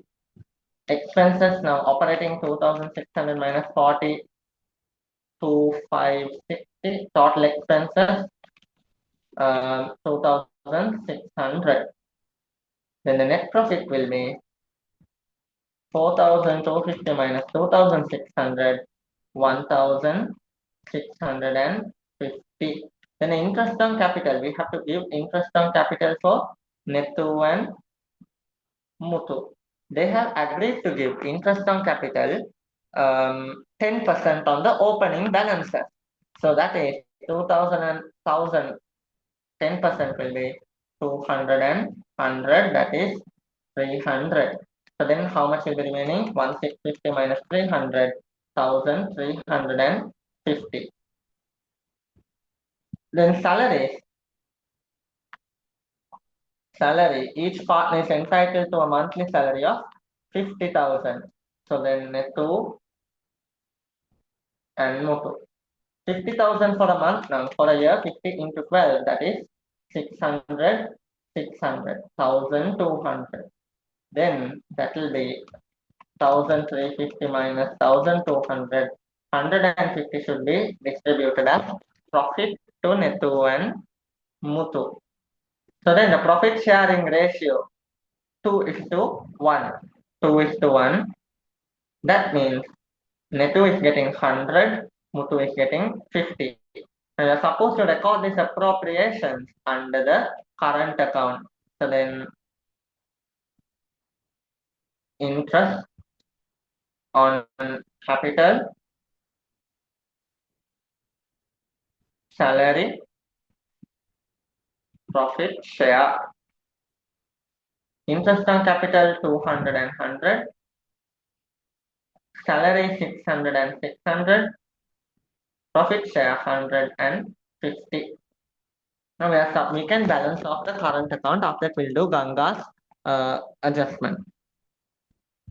So that will be 200 plus 100 plus 600 plus 50, 950. Then here Nettu 400 plus 10 plus 200 plus 600 plus 100, 1,310. So you can take it here 1,310, 950. Balance carried down will be 1,310 minus 560, that is 750. Here 950 minus 80 drawings, 870. Now let's do Ganga's adjustment. Ganga's adjustment, that Ganga was admitted as a new partner on 31st of March 2020. Ganga brought rupees 3 million on this date. We recorded that right to the business as her contribution to capital and goodwill. New profit and loss sharing ratio is 5:3:2 respectively. On this date, the goodwill of the business was 1,500,000. So how are we supposed to do the goodwill adjustment? In the capital account, new ratio debit, goodwill, that is 5:3:2.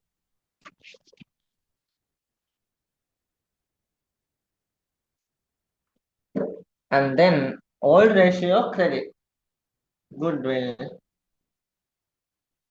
2 is to 1. Old ratio was 2 is to 1. Now goodwill was 1500, right? 1500, 2 is to 1 between Netto and Muthu will be 1500. And 1500, 5 to 3 is to 2. 1500 divided by total ratio 10 into 5. Netto 750, Muthu 450, Ganga 300. Now you can balance off this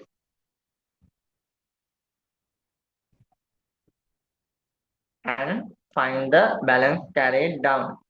3000, 1500, and 3000. Then BCD will be 2250, 1050, 2700. So that's all for the partnership question.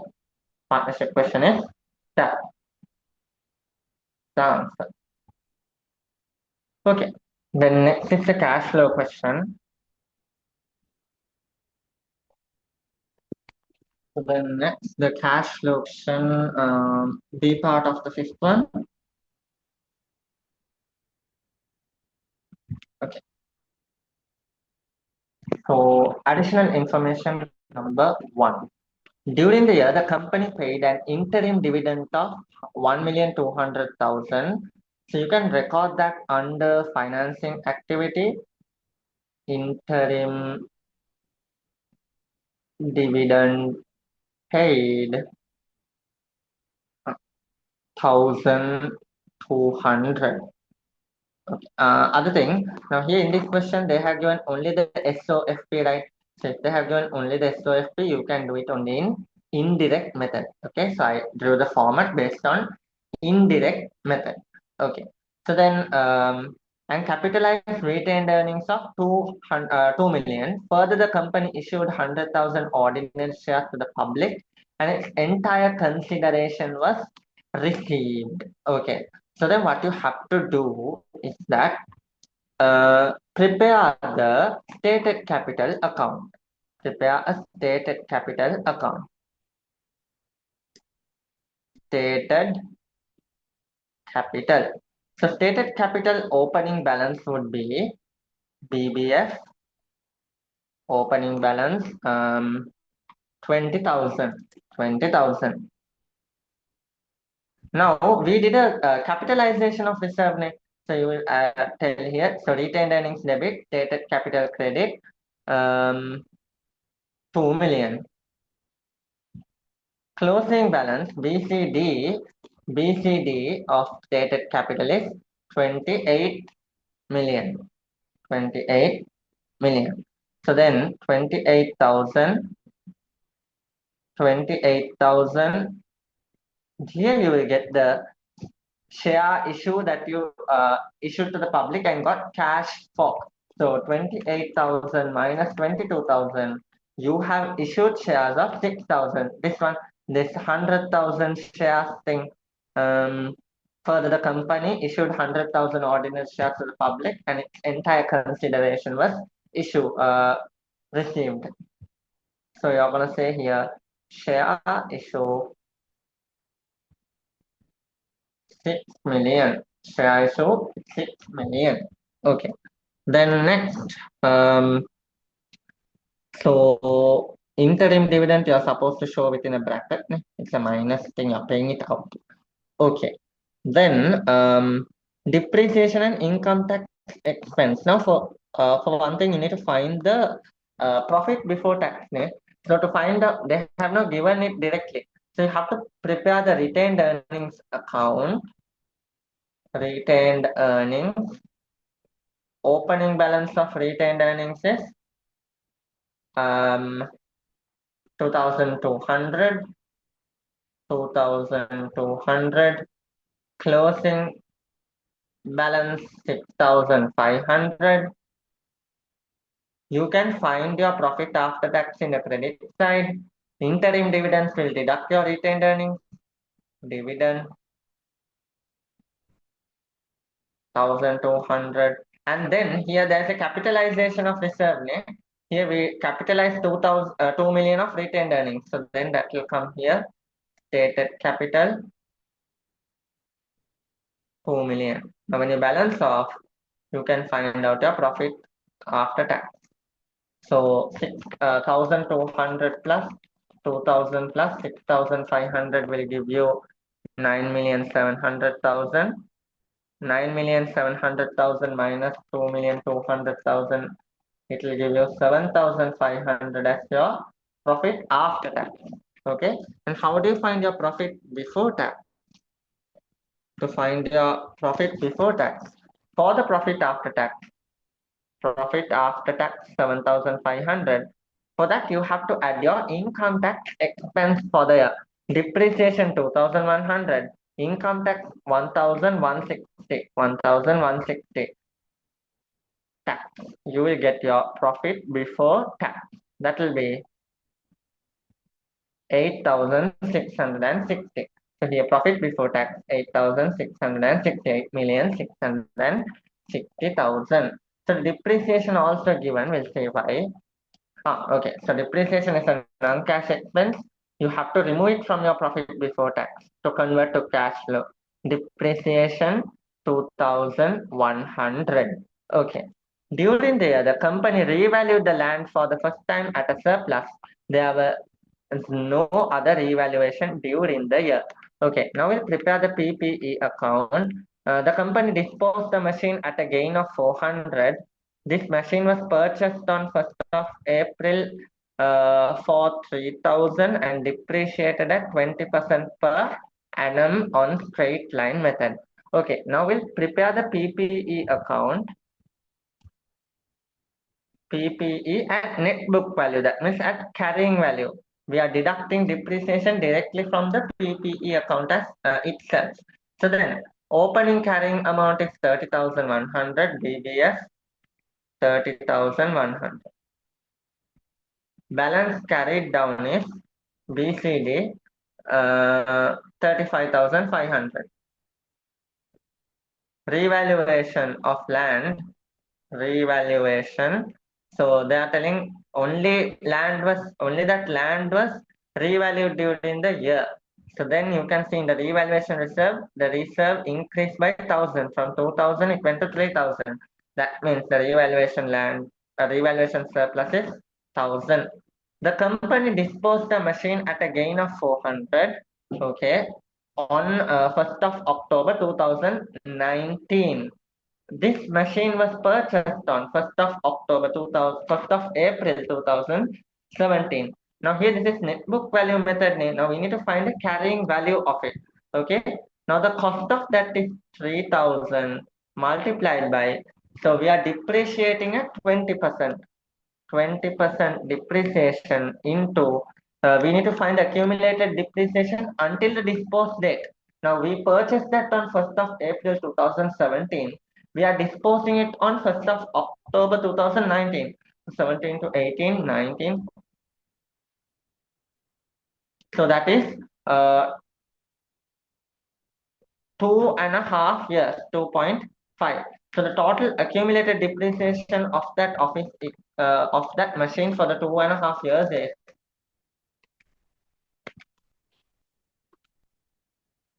1,500. So then the carrying value will be cost minus accumulated depreciation. Cost is 3,000, accumulated depreciation 1,500, then carrying value will be 1,500 as well. So when you're disposing, you have to remove the carrying value 1,500. Okay, and then you are also supposed to record the depreciation for the year in the PPE account, because here we are preparing on carrying value. Depreciation is 2,100. Further, a new vehicle was purchased for cash. Now, the whole reason we recorded all of this to find that purchase of purchase of motor vehicle. They have not given it directly. Now you should balance this account and find it out. 1,500 plus 2,100 plus 35,000. 35,500, 39,100. 39,100 minus 30,100 minus 1,000.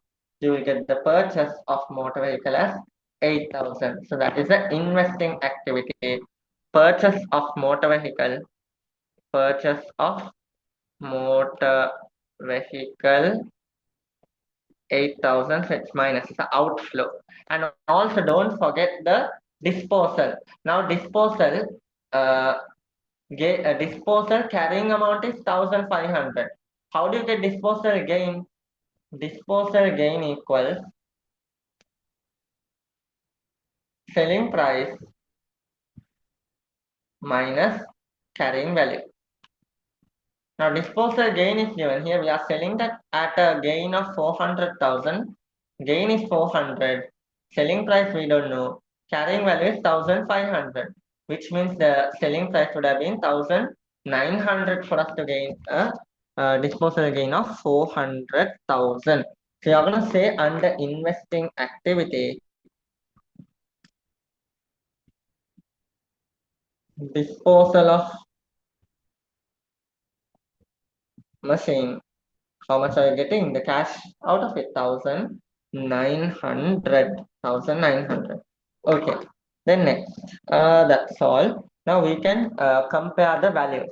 PPE adjusted inventory. What we are supposed to do under also disposal gain you're supposed to remove here from adjustment, because disposal gain is included in the selling price, right? Disposal gain is the other income. It's normally added to profit. And to remove it, you have to deduct it minus 400. Okay. Inventory you have to do under working capital adjustment. So inventory has increased during the year. 9,750 minus 7,250. That is 2,500. The increase in inventory, you have to deduct it, because current asset and current asset and cash flow has a negative relationship, minus 2,500. Then your debtor has decreased from 10,750 decreased to 8,500. So then it has decreased by 2,250. Debtor has decreased by 2,250. You have to add it plus 2,250. So that is done. Cash, we have to put it at the end next. Opening cash and cash equivalent. Now there's a bank overdraft also. Then cash, the bank overdraft also is a cash equivalent. You should deduct it. A negative cash balance. Opening cash balance will be 1,500 minus the bank overdraft of 900. Opening cash and cash equivalent will be 600. Closing cash and cash equivalent will be 2,500 minus bank overdraft 1,400. That is 1,100.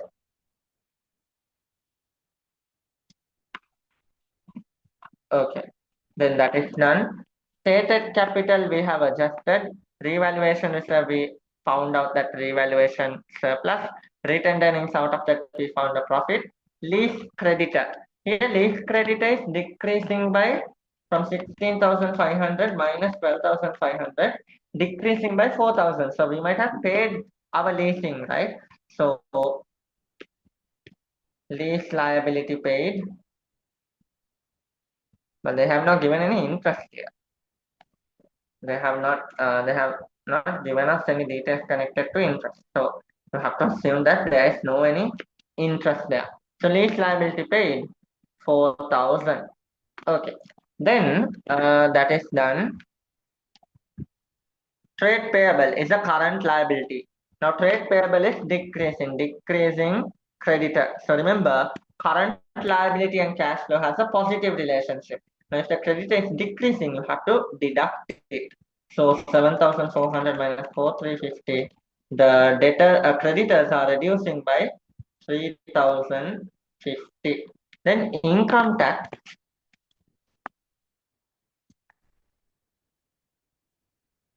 Income tax, you're not supposed to do working capital adjustment because you have to get the actual amount paid.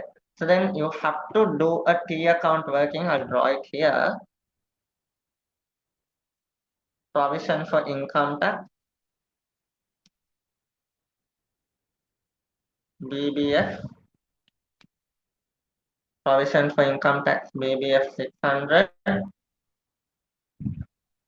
BCD 500. The further amount will come in the credit side because P&L debit, expenses are debit to P&L, credited to the relevant account.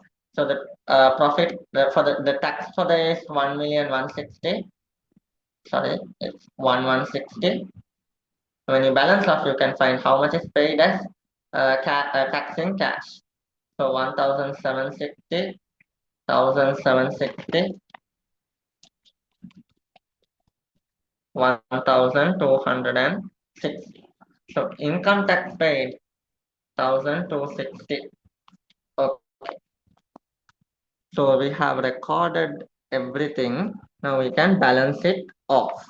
So then operating profit before working capital adjustment, that would be 8,660 plus 2,100 minus 400, 10,360. From that, if you deduct, adjust the working capital, minus 2,500 plus 2,250 minus 3,050, that will give you 7,060 as your cash generated from operating activity. So here there is no interest. So if you deduct the income tax paid, the net cash flows from operating activity will be 5,800. 5,800. Then investing activity is a negative amount, right?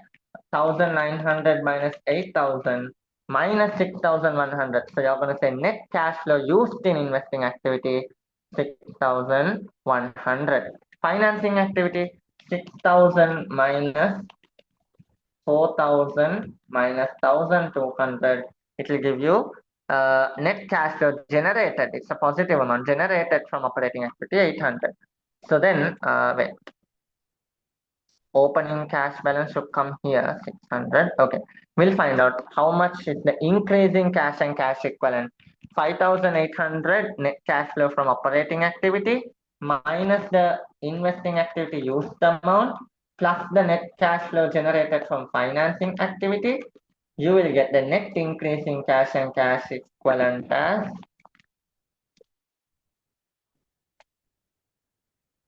500. So then the net increase in cash and cash equivalent 500 plus 600, the closing cash and cash equivalent is 1,100. So you can see we have done everything correctly. Earlier also we found that our closing cash and cash equivalent is 1,100. So done with question number 5 as well. So this is the cash flow statement and the workings. Okay. So then the final question, sixth one.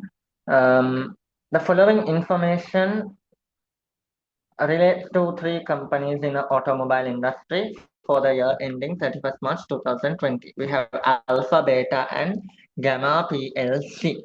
So it's a very easy question, straightforward. First one is asking, now requirement for each of the following situation, identify the relevant company and state the ratio that provides the basis point. First one is they're asking the company with the highest leverage. Leverage means as to how much percent, okay, are we borrowing funds, okay, out of our total capital, how much is our borrowing from external parties. So highest leverage means who has borrowed more compared to their equity. So then here see debt to equity, beta has a higher ratio, 80% debt to equity ratio in Beta PLC. That means they have compared to equity, their what debt is 80%. So then company with highest leverage ratio, that is Beta PLC. So this is the company. The basis for the ratio we write here. So what did we use as the basis? Debt to equity, debt to equity ratio. Okay, second one. The company which shows the highest efficiency in inventory usage. So when you say inventory turnover ratio means how often on average do you convert your goods, the stock into sales, into cost of sale, right? How often, how many times do you on average make a sale. So higher the better there. That is 9.5 in Alpha PLC. So you can say Alpha PLC ratio inventory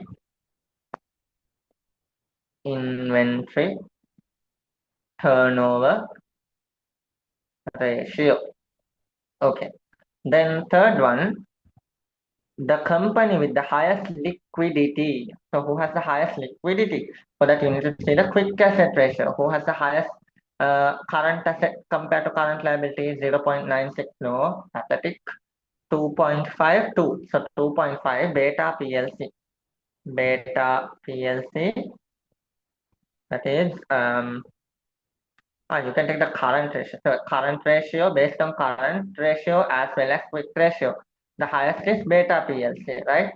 So you can say current ratio, or you can even say quick ratio. Anything is fine. Either one or both also fine. Okay. Fourth one. The company which generates the highest return on investment. Return on investment means, okay, total investment is asset, okay, not return on equity. So, all right, return on total asset is also ROI, return on investment. So, highest is Gamma PLC, easy. Gamma PLC. So, Gamma PLC, what's the basis? Return on equity, sorry, return on total asset. Return on total asset ratio. Last one, so easy 10 marks here. The company which shows the highest efficiency in collecting cash from customer, that is debtor turnover ratio. How many times on average do you collect cash from your customer? The highest is beta PLC again. So beta PLC, and you can say debtor turnover ratio. Debtor turnover ratio. So that is an easy 10 marks earned there. Can do it in a few minutes, right? Okay. Then the B part, we have investment appraisal. So Mallet Laboratories PLC is considering to replace the old medical testing equipment with a modern testing equipment. If they decide to acquire this new equipment, the old machine can be sold at its book value of 250,000. Okay, the carrying value of 250,000. So then what are they asked? They have given some transactions, schedule of cash inflows and outflows. Okay, so we'll have year zero, the beginning of the investment, year 1, 2, 3, 4, and 5. So here we record the cash flows, and this is for the year. Okay, cash flows, firstly inflows, then you can get the total inflows, outflows, total outflows. First of all, that old machine you can sell for 250. That will be the inflow of year zero. Uh, Selling old machine 250. Okay. Purchase price of equipment 1800. Purchase price 1800. Then transportation cost, installation cost, all of those are initial outlays. Transportation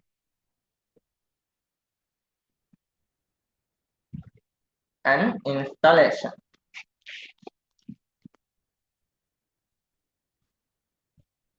Transportation cost was 200, installation cost was 75.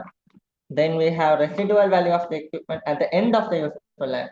So the residual value, you will get it, right, at the end of the useful life as the inflow, terminal cash flow. So residual value 125. And then additional working capital required at the beginning of the project 275. It will be initial outflow. Working capital 275. Okay. Additional working capital can be recovered in the last year. It will be an inflow again, a recovery of working capital at the end of the year. That's a terminal cash flow. This working capital, you will get it back at the end of the useful life, 275. This is the total terminal cash flow, residual value and recovery of working capital. Additional, okay, if the new equipment is purchased, the annual increase in profit after tax of the company is estimated as 210. Now, that is the profit after tax. Then we need to find the annual cash flow. So, how do you find the annual cash flow? So, annual cash flow equals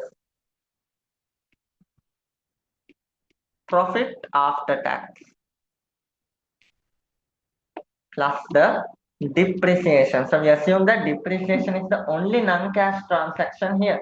So to convert our profit after tax to cash flow, we have to add back the depreciation, which was deducted as expense when calculating profit. So you're reversing it, you're adding it back. Now profit for each year is 210. Next, how do you find the depreciation? Cost of the asset plus cost of the asset minus residual value divided by useful life. So depreciation would be cost minus residual value divided by useful life. So cost is gonna be, you have to add, so LK16 knowledge is needed here.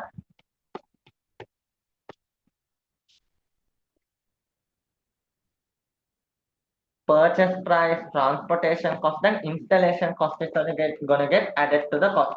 1800 plus 200 plus 75. So these are the purchase related costs. So cost is 2075, 2,075 minus residual value. Residual value is 125 divided by useful life 5 years. Then depreciation will be 2075 minus 125 divided by 5, 390 depreciation annually. So plus depreciation to the profit, annual cash flow will be 390 plus 210, 600. Okay, so what you're supposed to do, put that 600 as the annual cash flow as the inflow. Year 0, you won't have any annual cash flow. Year 1, 600, 600, 600 for all 5 years. So then that is done. Then we can find the net cash flows. Okay. So then year 0 inflows are 250. Year 1, 600, 600, 600, 600. Year 5, 125 plus 275 plus 600. That is 1000. Then year 0 outflows are 1800 plus 200 plus 75 plus 275, 2350. We'll put it within brackets. So year 1, 2, 3, 4, there is no 1 to 5, there is no any additional outflows there because they have already given the net annual cash flow. So then you can get your net cash flow. So initial net cash flow 250 minus 2350, that will be negative 2100. Then year 1, 600, 600, 600, 600 and 1000. Now that's the net cash flow. You will have to find the net present value. For that, you will have to multiply the net cash flow by the discounting factor. So here they have given the discounting factor at 10%. At 10%. So remember, so 1 rupee today. Now 0, year 0 means today. 1 rupee today will be equal to 1 rupee today. Right? There won't be any change in the time value of money. So year 0 discounting factor will always be 1.0 in every discounting rate. Right? So for year 0, year 1, 0.91, year 2, 0.83, year 3, 0.75, year 4, 0.68, and year 5, 0.62. 0.62. Now, when you multiply each of these cash flow with the discounting factor, you can get the present value present value of each year. How much is this future cash flows in today's rupee value? Okay, so here it will still be 2100 negative, then 600 into 0.91, that is 546. 600 into 0.83, that will be 498. 600 into 0.75, that will give you 450. 600 into 0.68, it will give you 408. And 1000 into 0.62, it will give you 620. Then how do you find the net present value finally? Net present value.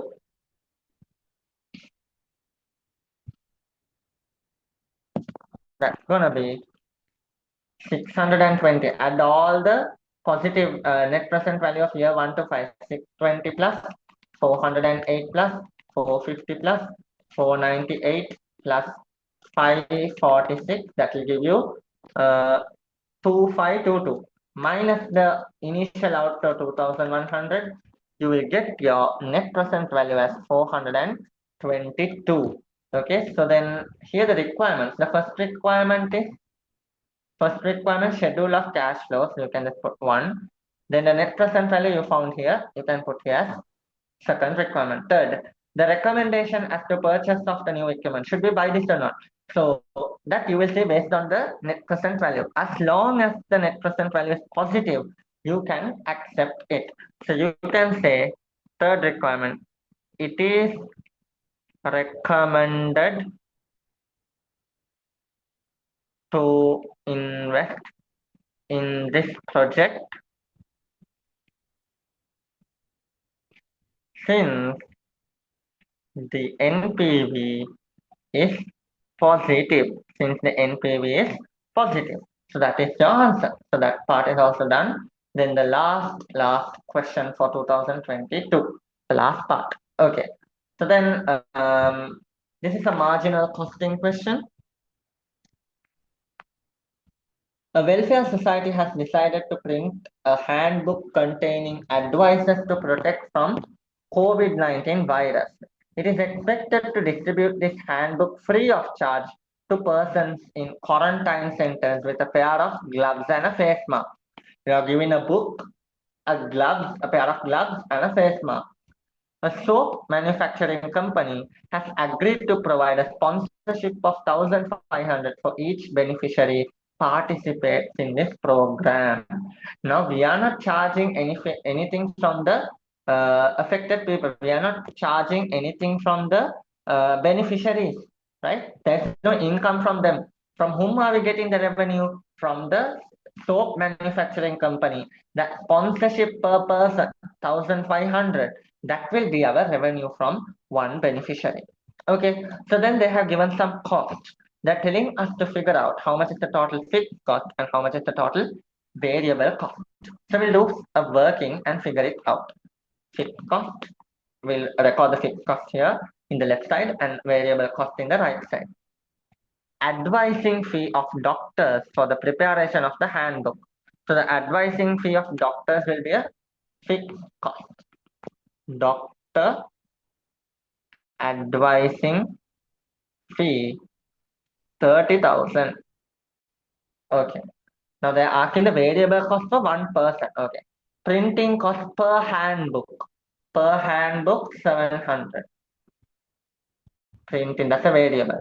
Printing cost 700. Okay.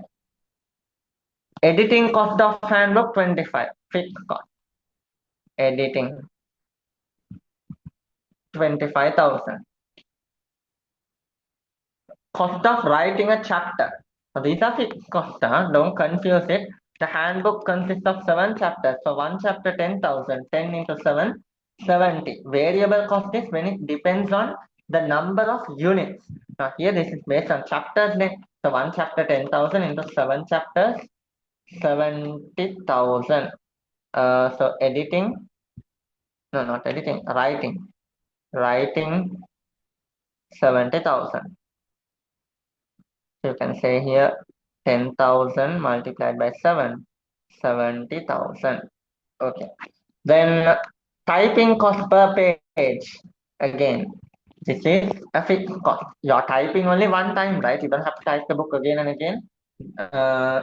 300 pages, sorry, 50 pages into 300 per page, 15,000. So you're gonna say here, typing cost,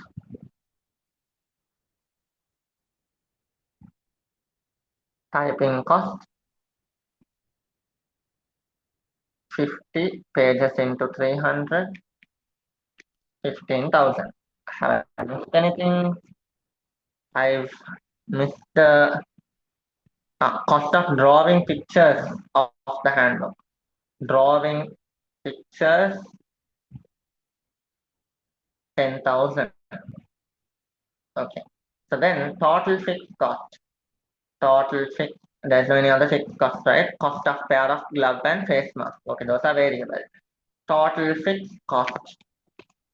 30,000 plus 25,000 plus 70,000 plus 15 plus 10. That is rupees 150,000. So then for the book 700, and we know that in the question they said for one person you're going to give a glove and a face mask. That's the cost there. So gloves, face mask. Gloves will cost you 100. Face mask 200. So then variable cost per beneficiary. Variable cost per beneficiary rupees 1,000. Okay, so the first one is done. Second one, to cover the total cost of this program, expected number of beneficiaries, the expected sponsorship from the soap manufacturing company. Okay, the expected number of beneficiaries to cover up the total the cost. Okay, so then that's the BEP they are asking for, right? They are asking for the BEP. Second one, okay, this is the first one. Second one, Roman number one, to cover the total cost, how much beneficiaries should participate? That the BEP. BEP equals total fixed cost divided by contribution per beneficiary. So how do you find the contribution? Here they're saying that soap manufacturing company is willing to sponsor 1,500 for one participant. So the revenue we are getting is 1,500. That's sponsorship.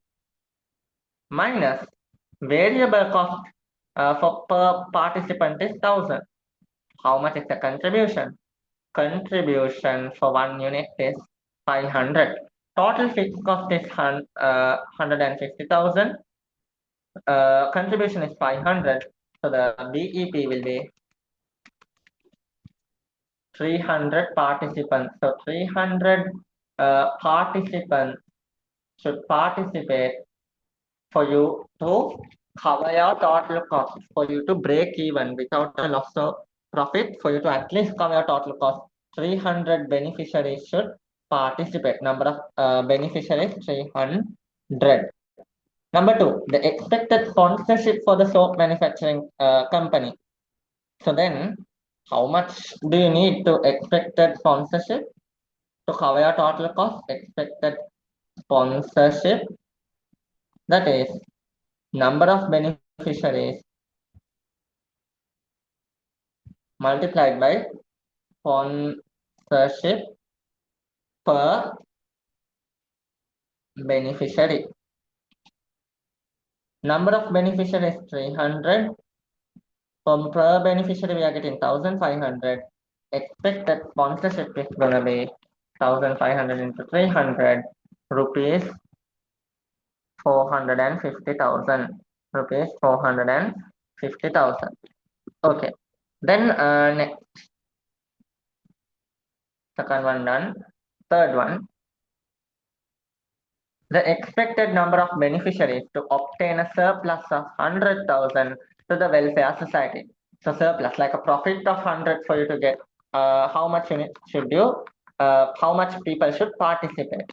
So then expected units, there's a formula.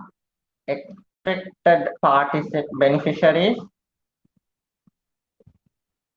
equal to total fixed cost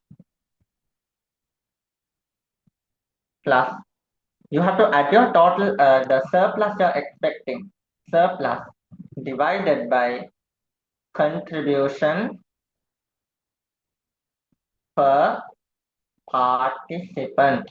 Now your total fixed cost is 150,000. For that, you are now expecting a surplus of how much? Expecting a surplus of 100. Add that 100 also to it. Then if you divide that by contribution, you will find out how much participants should participate, beneficiaries should participate for you to earn this surplus of 100,000. 150,000 plus 100,000 divided by 500. 500 beneficiaries should participate. 500 beneficiaries should participate for you to cover your for you to earn a surplus of 100,000. Fourth one, if a sponsorship of 900,000 is provided for this program by the soap manufacturing company, the surplus that could be obtained for the welfare society. Then how can you find that? Now total sponsorship means how many, if you are getting a sponsorship of 900, how many people are participating? Number of beneficiaries equals total sponsorship divided by sponsorship per beneficiary. Okay, total sponsorship here we are receiving 900,000. For per beneficiary we know we are getting 1,500. That means how much are participating? 900,000 divided by 1,500. That means 600 are 600 beneficiaries are participating. Now they are saying at this particular situation, when you're earning you're getting a sponsorship of 900,000, which means 600 participant beneficiaries are participating, then how much is the surplus you're generating? So you can find it through this formula. Expected beneficiaries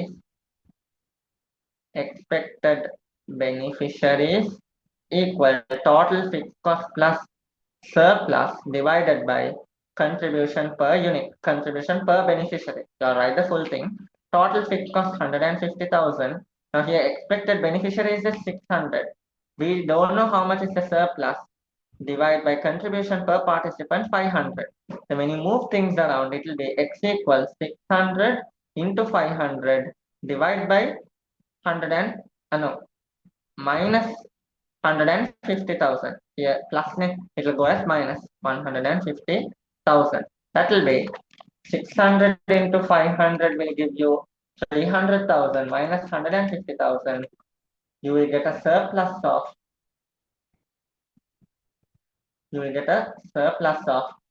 rupees 150,000 if 600 participants are participating, which means if you are getting 900,000 sponsorship. Or else how can you find it? Through an income statement. Revenue is the total sponsorship. Revenue 900,000. Variable cost will be so total variable cost 1,000 rupees per participant. Then for 600 participants, 600 into 1,000, 600,000. That will give you your contribution. Total contribution 300,000. From that, if you deduct your total fixed cost of 150,000, you will get your surplus. Now, normally you call it profit. Now, this is a welfare organization, so you can't call it profit. It's a surplus, 150,000. You can either do it through an income statement method or you can do it through the equation. So, we are done with the 2020 A-level discussion.